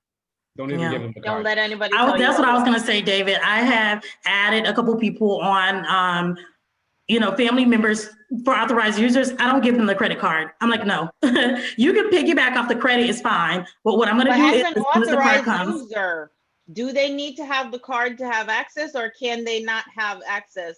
Just they get access online, right? Even without the card.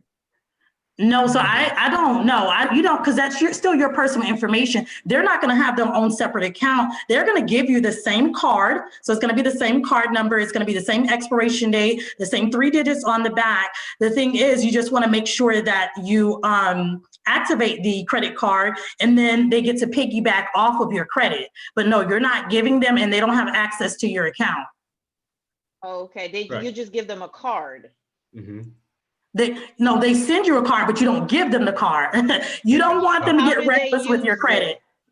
So how they do don't they have to use use it? So they don't have to use it. The goal is for them to just piggyback off of your credit. So say, for example, if you have someone in the 600 credit score and they're wanting that boost, they're not going to really want to use your credit card per se. They're just wanting to use your credit. They're piggyback off of your credit. So as long as you, as the owner of the credit card, are making those purchases, you're paying it on time, that person that has been added as the authorized user is going to benefit from your good credit.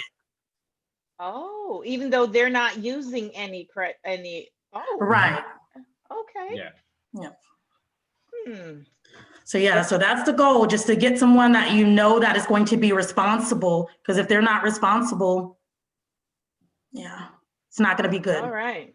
And just one quick thing on those large purchases, whether it's home remodeling or emergencies and stuff like that.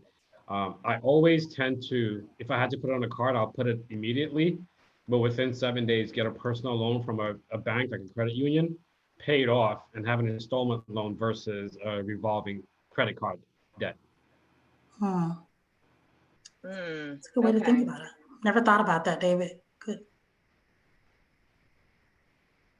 Yeah, it hits a lot differently on your credit. Yeah. I bet. Yeah. Very nice. I love all of this valuable information that you guys are sharing with us today, because I've learned so much. Ladies, do you have, Kim, Reese, do you have any other questions that you want to ask? No, I'm like drained right now from this credit class. Your mind is blown. It's good info. I'm like, I need my diploma now. Yes. Wow.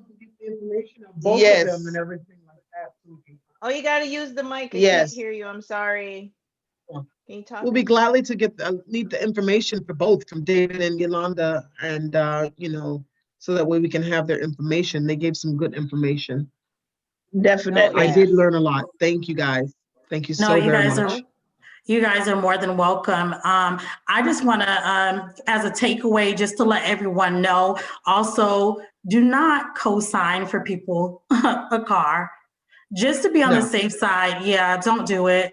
I have people that come to me that have co-signed, and that person may have been responsible maybe for the first few years, but they're not making their payments. And sometimes they are ashamed to tell that person who has co-signed for them that they can't make the payments. So versus them being honest to say they can't, afford the payments, or if they've gotten in a hardship, they rather not pay it. And I'm working with 2 clients right now who have co-signed, and their credit is just taking a hit. So yeah, just to protect yourself. I know it may sound harsh, but just say no. Right. Yeah. The only time I would say yes is if you know you can afford it if they can't. That's true. That's very true. That would be the only time I would say yes. Yeah, that's very true. Yeah. You better know that if they don't pay, then you can handle it yourself. Because if not, that's a huge risk to take. Yeah, absolutely. It falls back on you. Yeah. So with that, if you both can summarize for us, based on your everyday lives in your business and your experiences with your clients, what is that one huge takeaway that you want to tell our listeners, what they should watch out for, what they should or should not do? Both of you, if you each can, either one can start. Okay. Yep. Thank you, David. I would say, as I don't know if I can consider myself, millennial. As a millennial, know what your credit score is. Take advantage of those free credit reports, pull your credit, see what's on your credit. If you don't, know how to read your credit report, consult a company like either my company or David's company that will offer you that free consultation.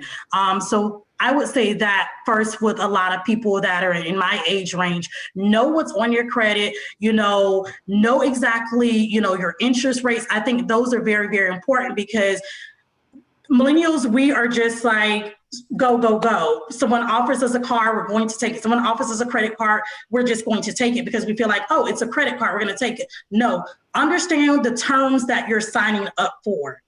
Understand that, if you're going to have a car with a 20% interest, understand that you're going to be paying a lot of interest. So know exactly what it is that you're getting into. And again, pull your credit score on a regular basis. Make sure that you monitor that. You don't want to be where you go to try to purchase a home or a car and then you can't afford to and you're wondering why.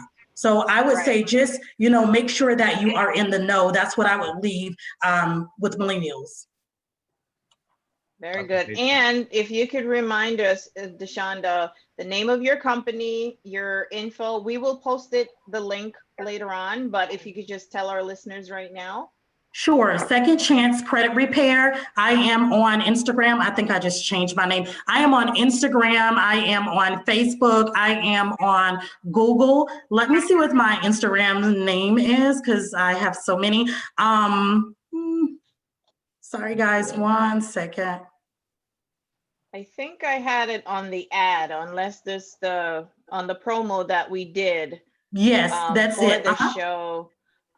So we'll put the name back for everybody and the link to that for everybody, because in the promo for the show, we had your Instagram info on there.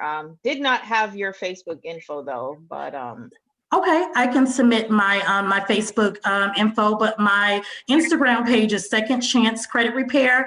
My phone number is 407-966-3291. You can also find me on Facebook at Second Chance Credit Repair.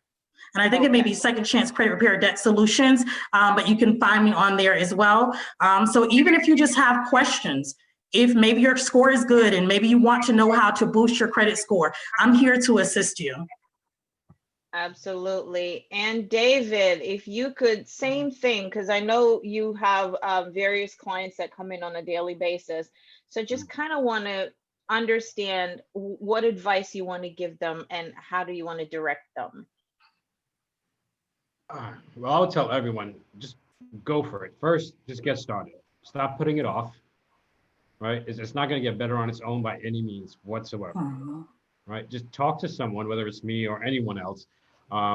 Get a free consultation. Start educating yourself, and don't start until you're committed. I have no problem anyone telling me, hey, I can't pay for this now because I'm probably going to mess it up in 2 weeks. I'm okay with that. But do not start anything like this until you can commit the next 3 to 4, 6 months to get it to where you need to be. And when you start planning this out, and this is very important, work it backwards, right? You want to buy the home, what month? It's a year from now, you have 12 months. What needs to happen in month 11, 10, 9, 8, 7, 6, 5, 4, 3, 2, 1. And write that out, like have a written plan all the way through. This way, when you get to that table for closing, there's no issues whatsoever, right? Always have that plan. Excellent. Who's going to be your buddy with you, your accountability buddy to help you do it? Yeah. Excellent. Education is the key.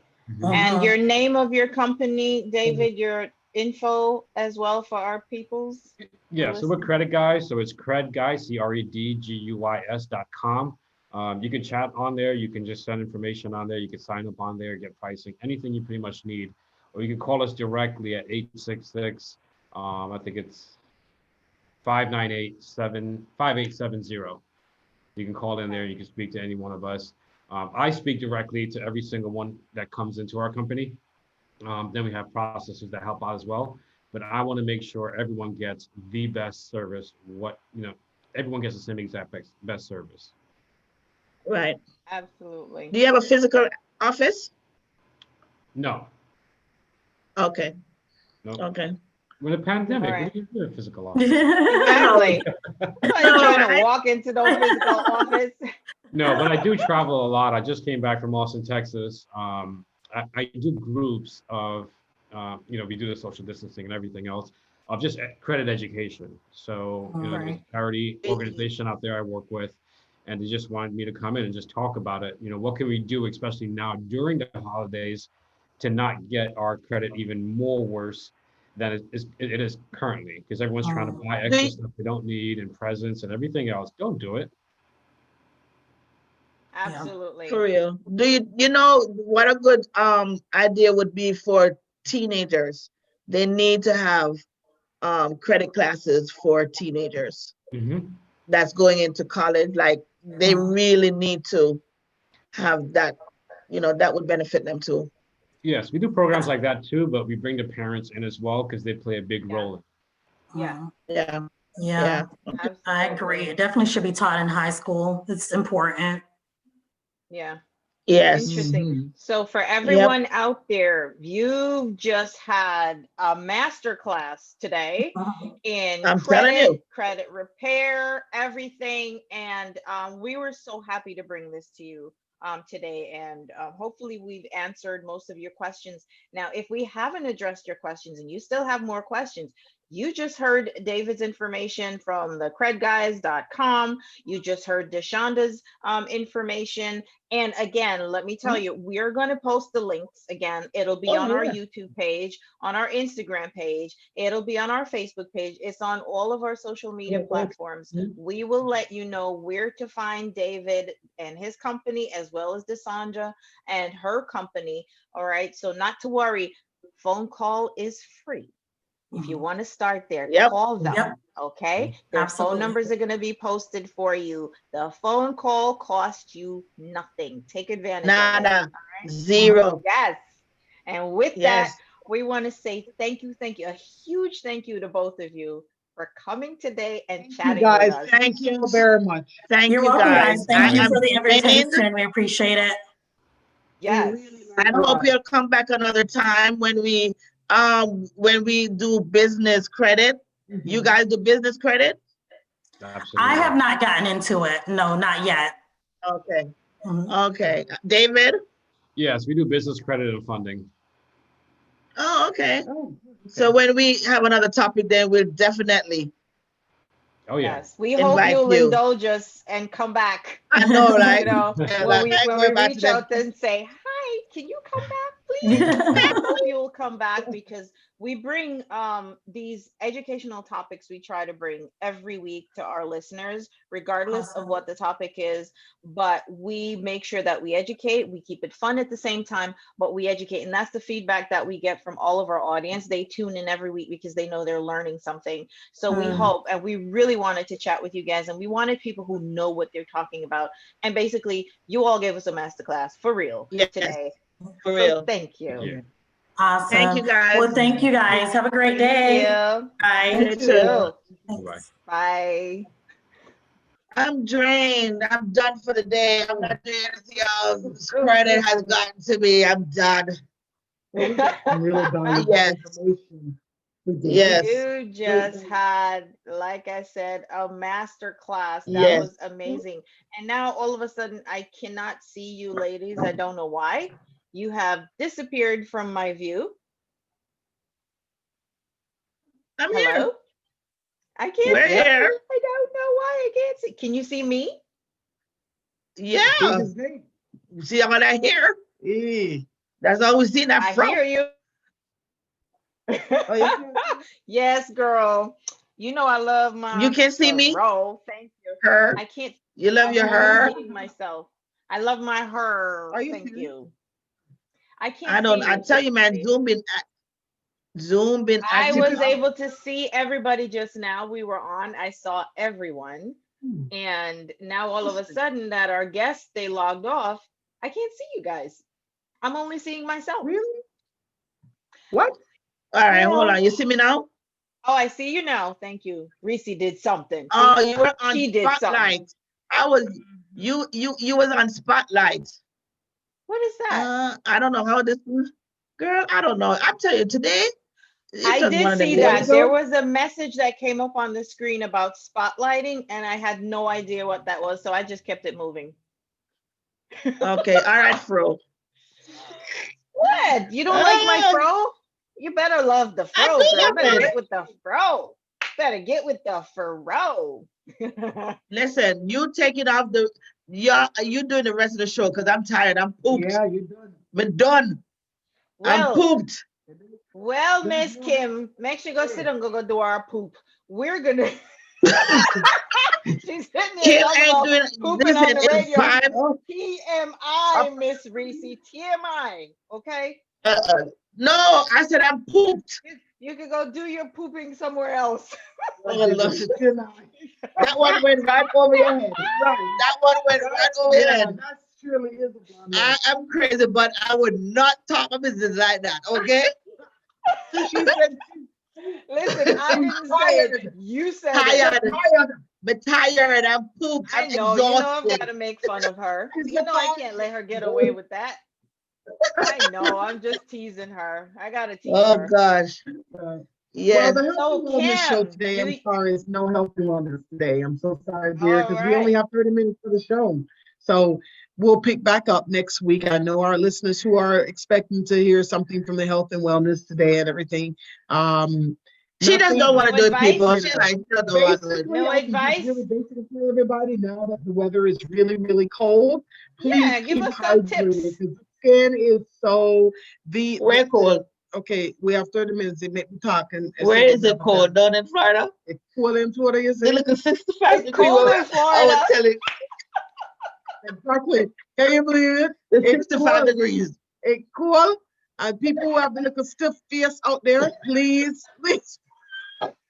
I can't I imagine what you would say if you were in the New York area right now. What would you say? It's It's a freezing. breeze. She said it's cold in Florida.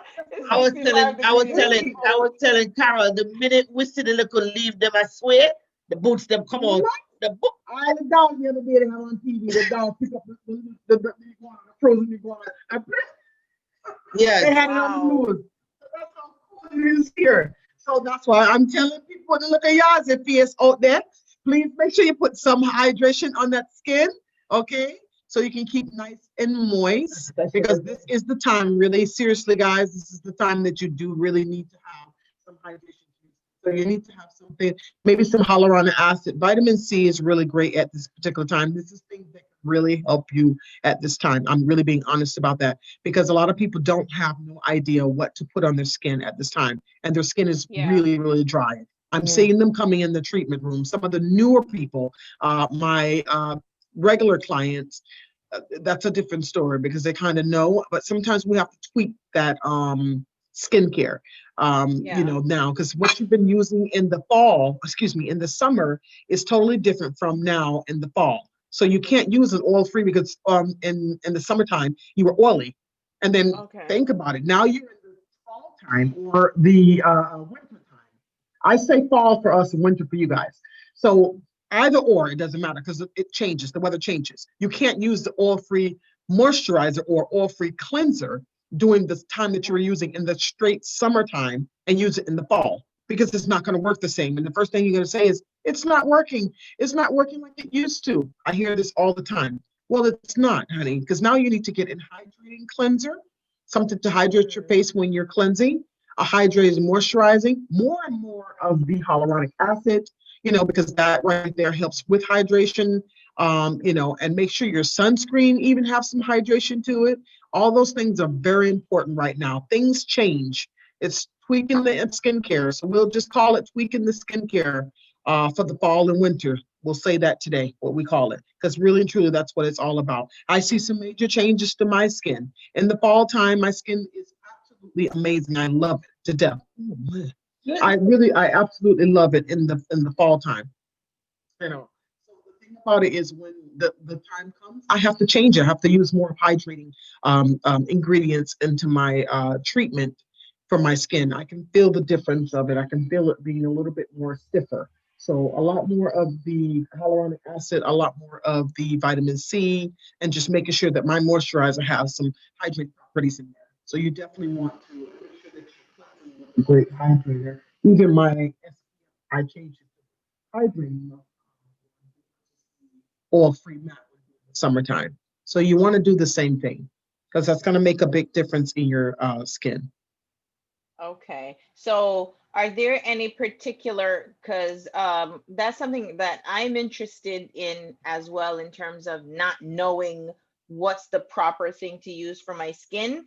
And honestly, I never cared till recently, and I'm not even going to lie. And now that I listen to you every week, now I'm actually making an effort. I never did before. I'm not even going to lie. I took it for granted. Awesome. But now that I listen to you every week, I now try to make more of an effort. Like I use the wash and I use the toner and all that stuff that you told us to use before, and then the moisturizer.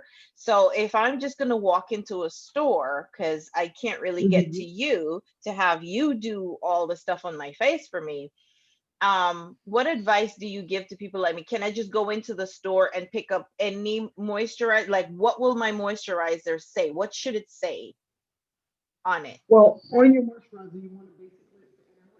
I can't hear you. Your mic is Put it up more. Oh. I would say not going into just any store, because you don't want to just use okay. any product. That's the tricky part about it, because there's so many different types of products out there that you can choose from and all. But you really want to focus pretty much on things that have more, where it says extra hydration, super hydration. If you see products with that, if you see the product where it says vitamin C and hyaluronic acid, you definitely want to, products just like that you want to look into when you're looking for a moisturizer or a cleanser. So you definitely want to get things like that. And if you're going in the store, choosing anything, that's what you pretty much would choose. Okay. So you definitely and don't want to get a cleanser that dries out the skin at this time now. Exactly. Right. You don't want to get anything that says oil free. Don't, if it says oil free, even though you normal that you're oily, even though normally you're oily, no. I'm going to tell you something. With the weather being the way that it is, even if you are an oily person, I'm telling you, when you use an oil-free product in the time of this type of weather, your face is going to feel stiff. It's going to feel uncomfortable. It's going to feel like it can't move. I've had people that say that. It's because what they're using on their skin is what's making their skin like that. One of my clients last night came down. She was from North Carolina.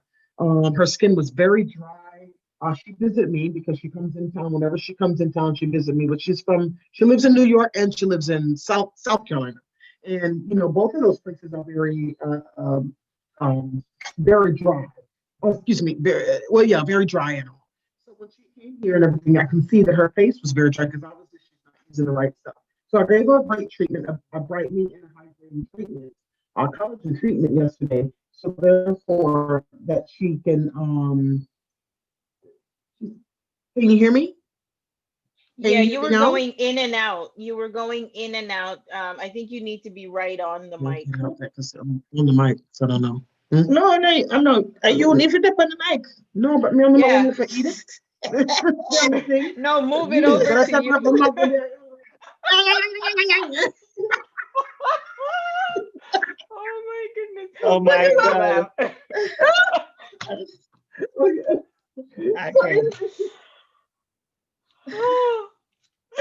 So anyway, she came in from Kelly, you said it. You hush over here. And Kelly, it's time to wrap up and go on. You all are too much. So anyway, she came in for brightening treatment. I can see the dryness. I can tell she's not using the appropriate products and everything on her skin. Well, we did a brightening collagen hydration treatment on her last night and everything, and she went out for her date. And two guys told her, God, your face is glowing and looks so supple and everything. So she actually called me and said, thank you for my skin. It feels absolutely amazing. Then you the big word supple. When she tell her, I said, what kind of date you the with them? With the word supple. She said, a month. I said, you sure a month is supple? She said, a month said would feel supple. I said, yo. I said, the two of them you have to feel. For real. When they say supple, I said 2 months. Well, I'm getting ready to do good. I love when my men and everything actually choose the right words to say for the skin. When they say healthy and simple, that means that is what's happening to your skin. Like all jokes aside, I tell my clients, if you do have guys that actually will say that, that means that your face is actually just what they're saying. If they say it looks so healthy, so supple and just glowing, then you know you're in the right track. You really are. So that was the reason why I brought that up, is because to say that, to get that, you know what you're seeing, because you can actually see it and feel it. I mean, you couldn't hear? Not really. Well, she just. But I enjoy looking at your beautiful faces. So I don't know, because she I talked. that I'm getting from it. Girl, she can't go no more on the mic. And this is a day show. So what I was going to say, I cannot say. She cannot go no more on the mic. Listen, you heard me? Listen, I can only tell you what's going on. I can only tell All you. right. Sorry, guys. I mean, they see me, so at least they know that I'm not cropping around. So I'm sorry. Yeah, talk to the ear. No, man, talk to the ear now. Yeah. So I don't know. It buck up. I don't know. Yeah. Anyway, that was the wellness section. The health and wellness. And so Kim, if you could take the mic away from Ms. Reese and tell us directly about where you're located, the name of the spa, how people can find you, your phone number, all of that good, wonderful stuff. Okay. So, well, can you hear me? I hear you now. Okay. Mine is Carol. It can be Carol, and Carol I blame we. You can't hear my big mouth? I hear you now. Yeah, I hear you, Reese. Yeah, it's Carol. And she love to blame. You think it's she love me? to blame us. Of course. You think it's me? You think it's me? Because Reese mouth big. Go.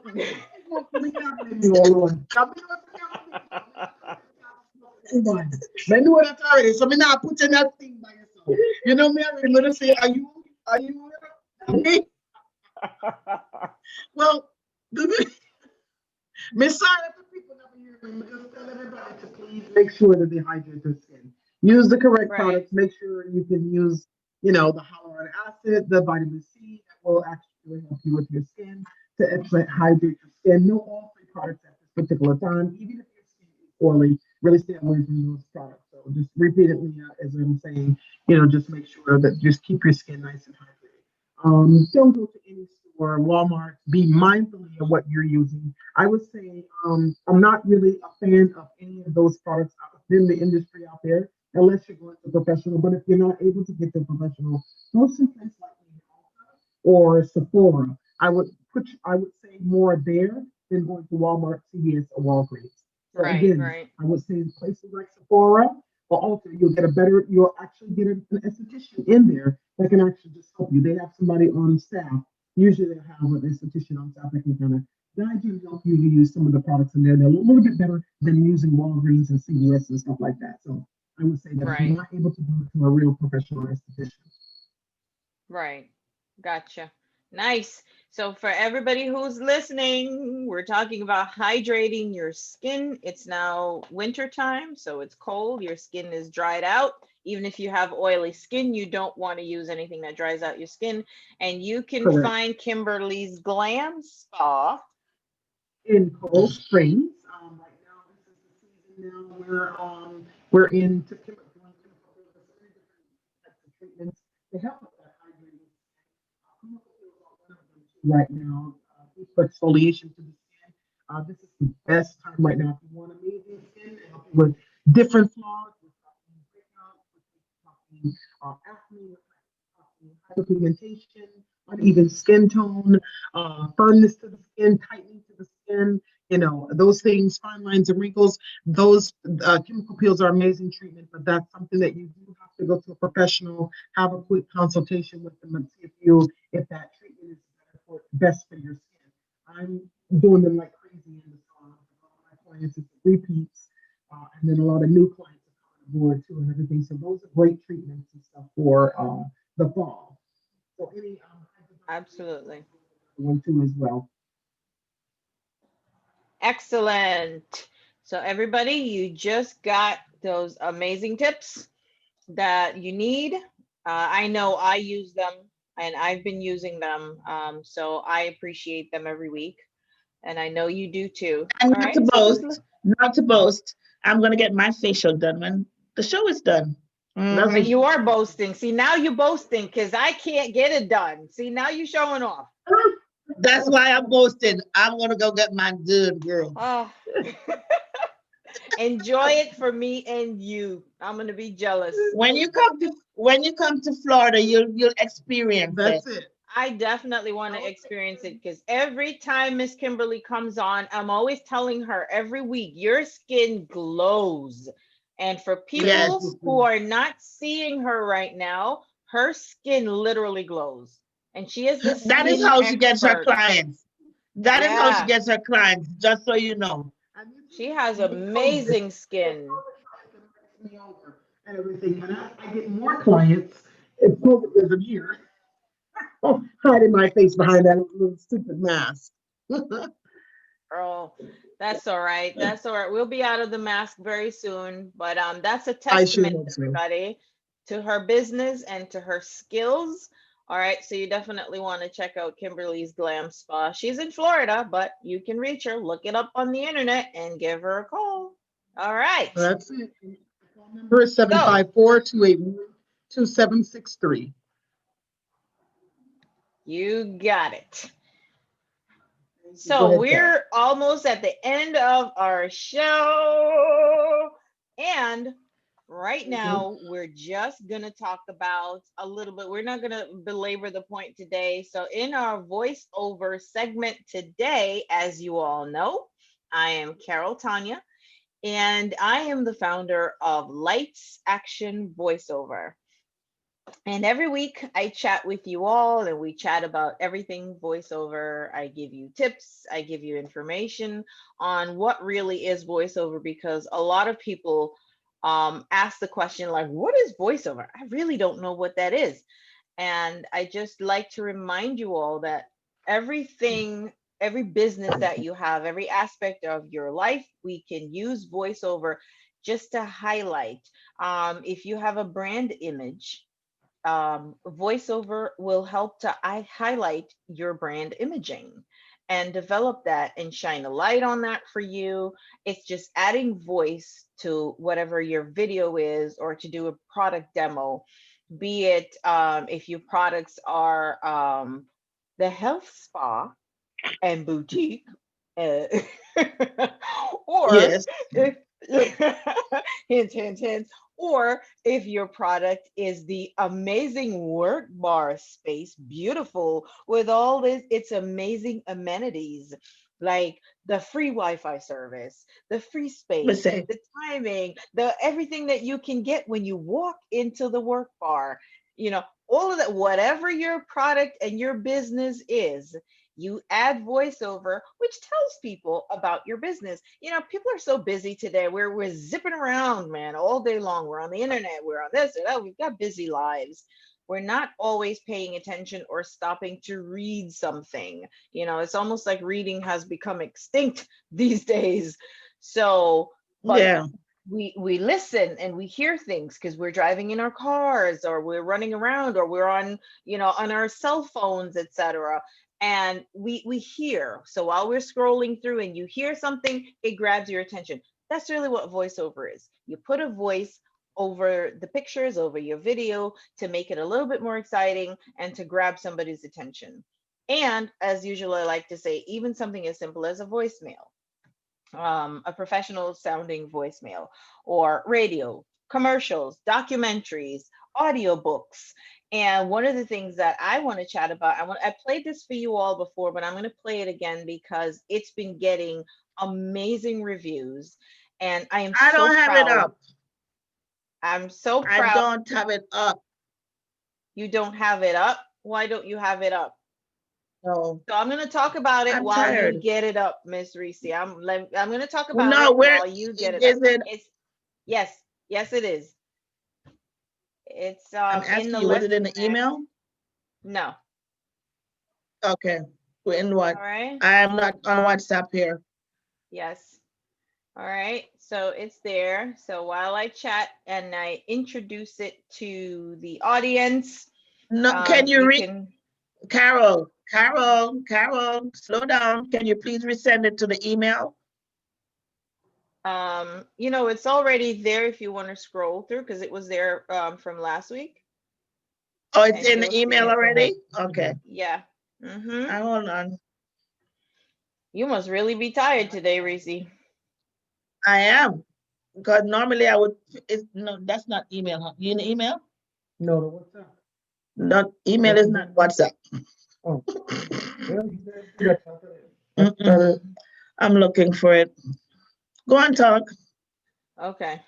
What was it called again? The museum? Let me see if I put museum in here. Oh.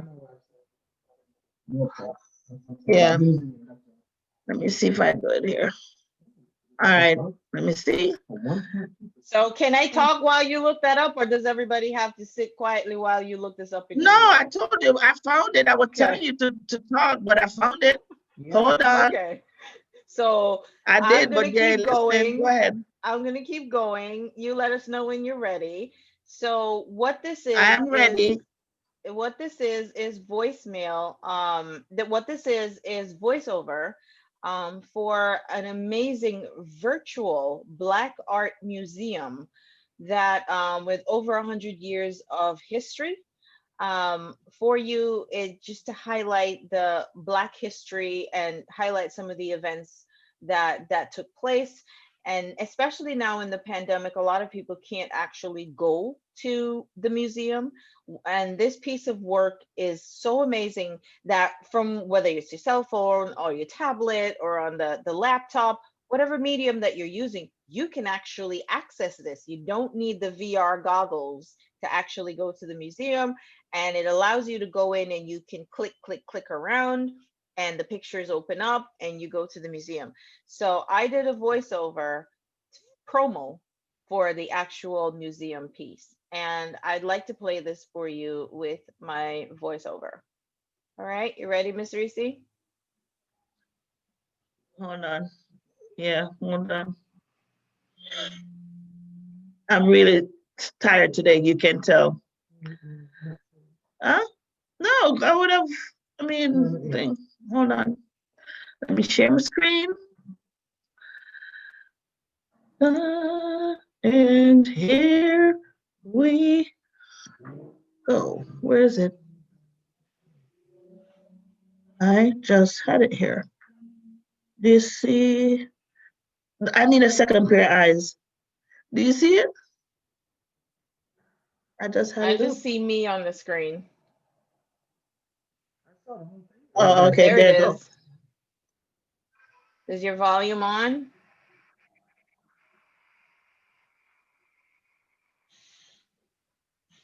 I don't hear anything. I see picture, but no volume. It's up. The volume is all the way up. Look.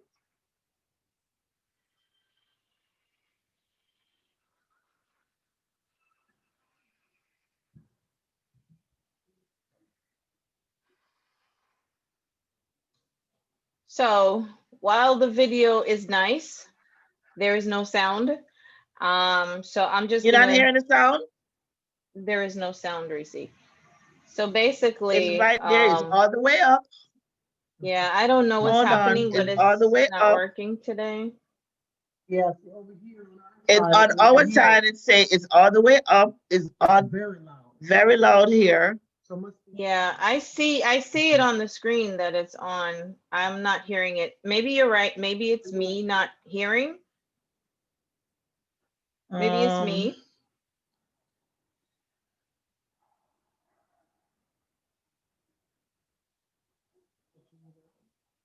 Can you hear now, Carol? I can't hear it, but that's okay. Just play it because maybe you ladies are right. Maybe it's me. I want to test something here. While you're listening, I'm going to play it again. And hold on. Let's Is there try it something one you more have time. to press in the Zoom for that to happen? No. I'm gonna do it again. Maybe you ladies are right, maybe. All right.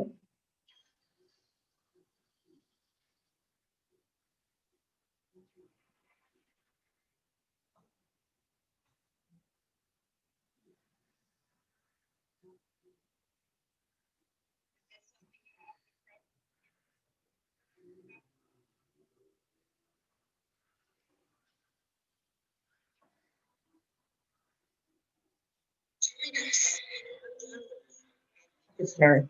Mhm. Listen, yeah. Mm, mhm.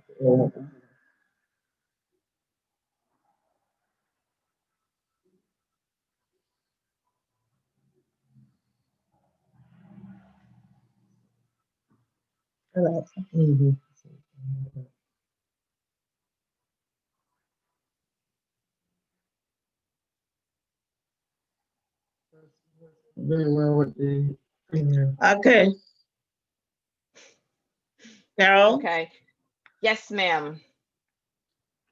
Okay, so I did hear it. It Well, was playing on the radio, just so you know. okay. Yeah, that's So awesome. it could be So I you. think then it could be me. Maybe it's my connection because I heard you ladies, but I didn't hear anything. But so everybody, Yeah. that was the voiceover promo for a virtual Black art museum. And that's an example of voiceover, among others that we talked about before. So you can find me if you need some voiceover services for your business, your product. You find me at Lights Action Voiceover. That's Lights Action Voiceover. And you can find this, type that name in on YouTube. You type it in on Instagram, you type it in on Facebook, you type it in over on LinkedIn. On all those social media platforms, you can find Lights Action Voiceover and reach out to me. And my email address is on all of those social platforms. And it is lightsactionvoiceover@gmail.com. It's very simple. lightsactionvoiceover@gmail.com. All right. And let me know what your voiceover needs are, and I will be happy to provide them for you. Thank you. One thing with Karen, she makes sure. One thing with Karen, she makes sure she plug her services on Wednesday. Well, Neat yeah, with that's it. the point. You heard I me? plugged the work bar. I plugged Kimberly's Glam Spa. I make sure I do that because none of y'all do that. Y'all don't do it.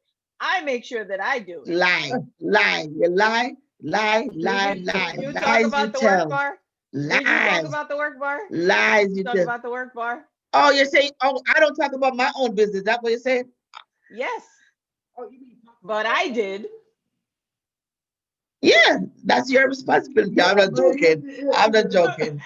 But I did. And I made sure that I talked about Kimberly's Glam Spa and made sure I plugged in every information in there. That's what we're here for, girls. Come on, let's do Yes. this. All right. Yes. So we're almost out of time.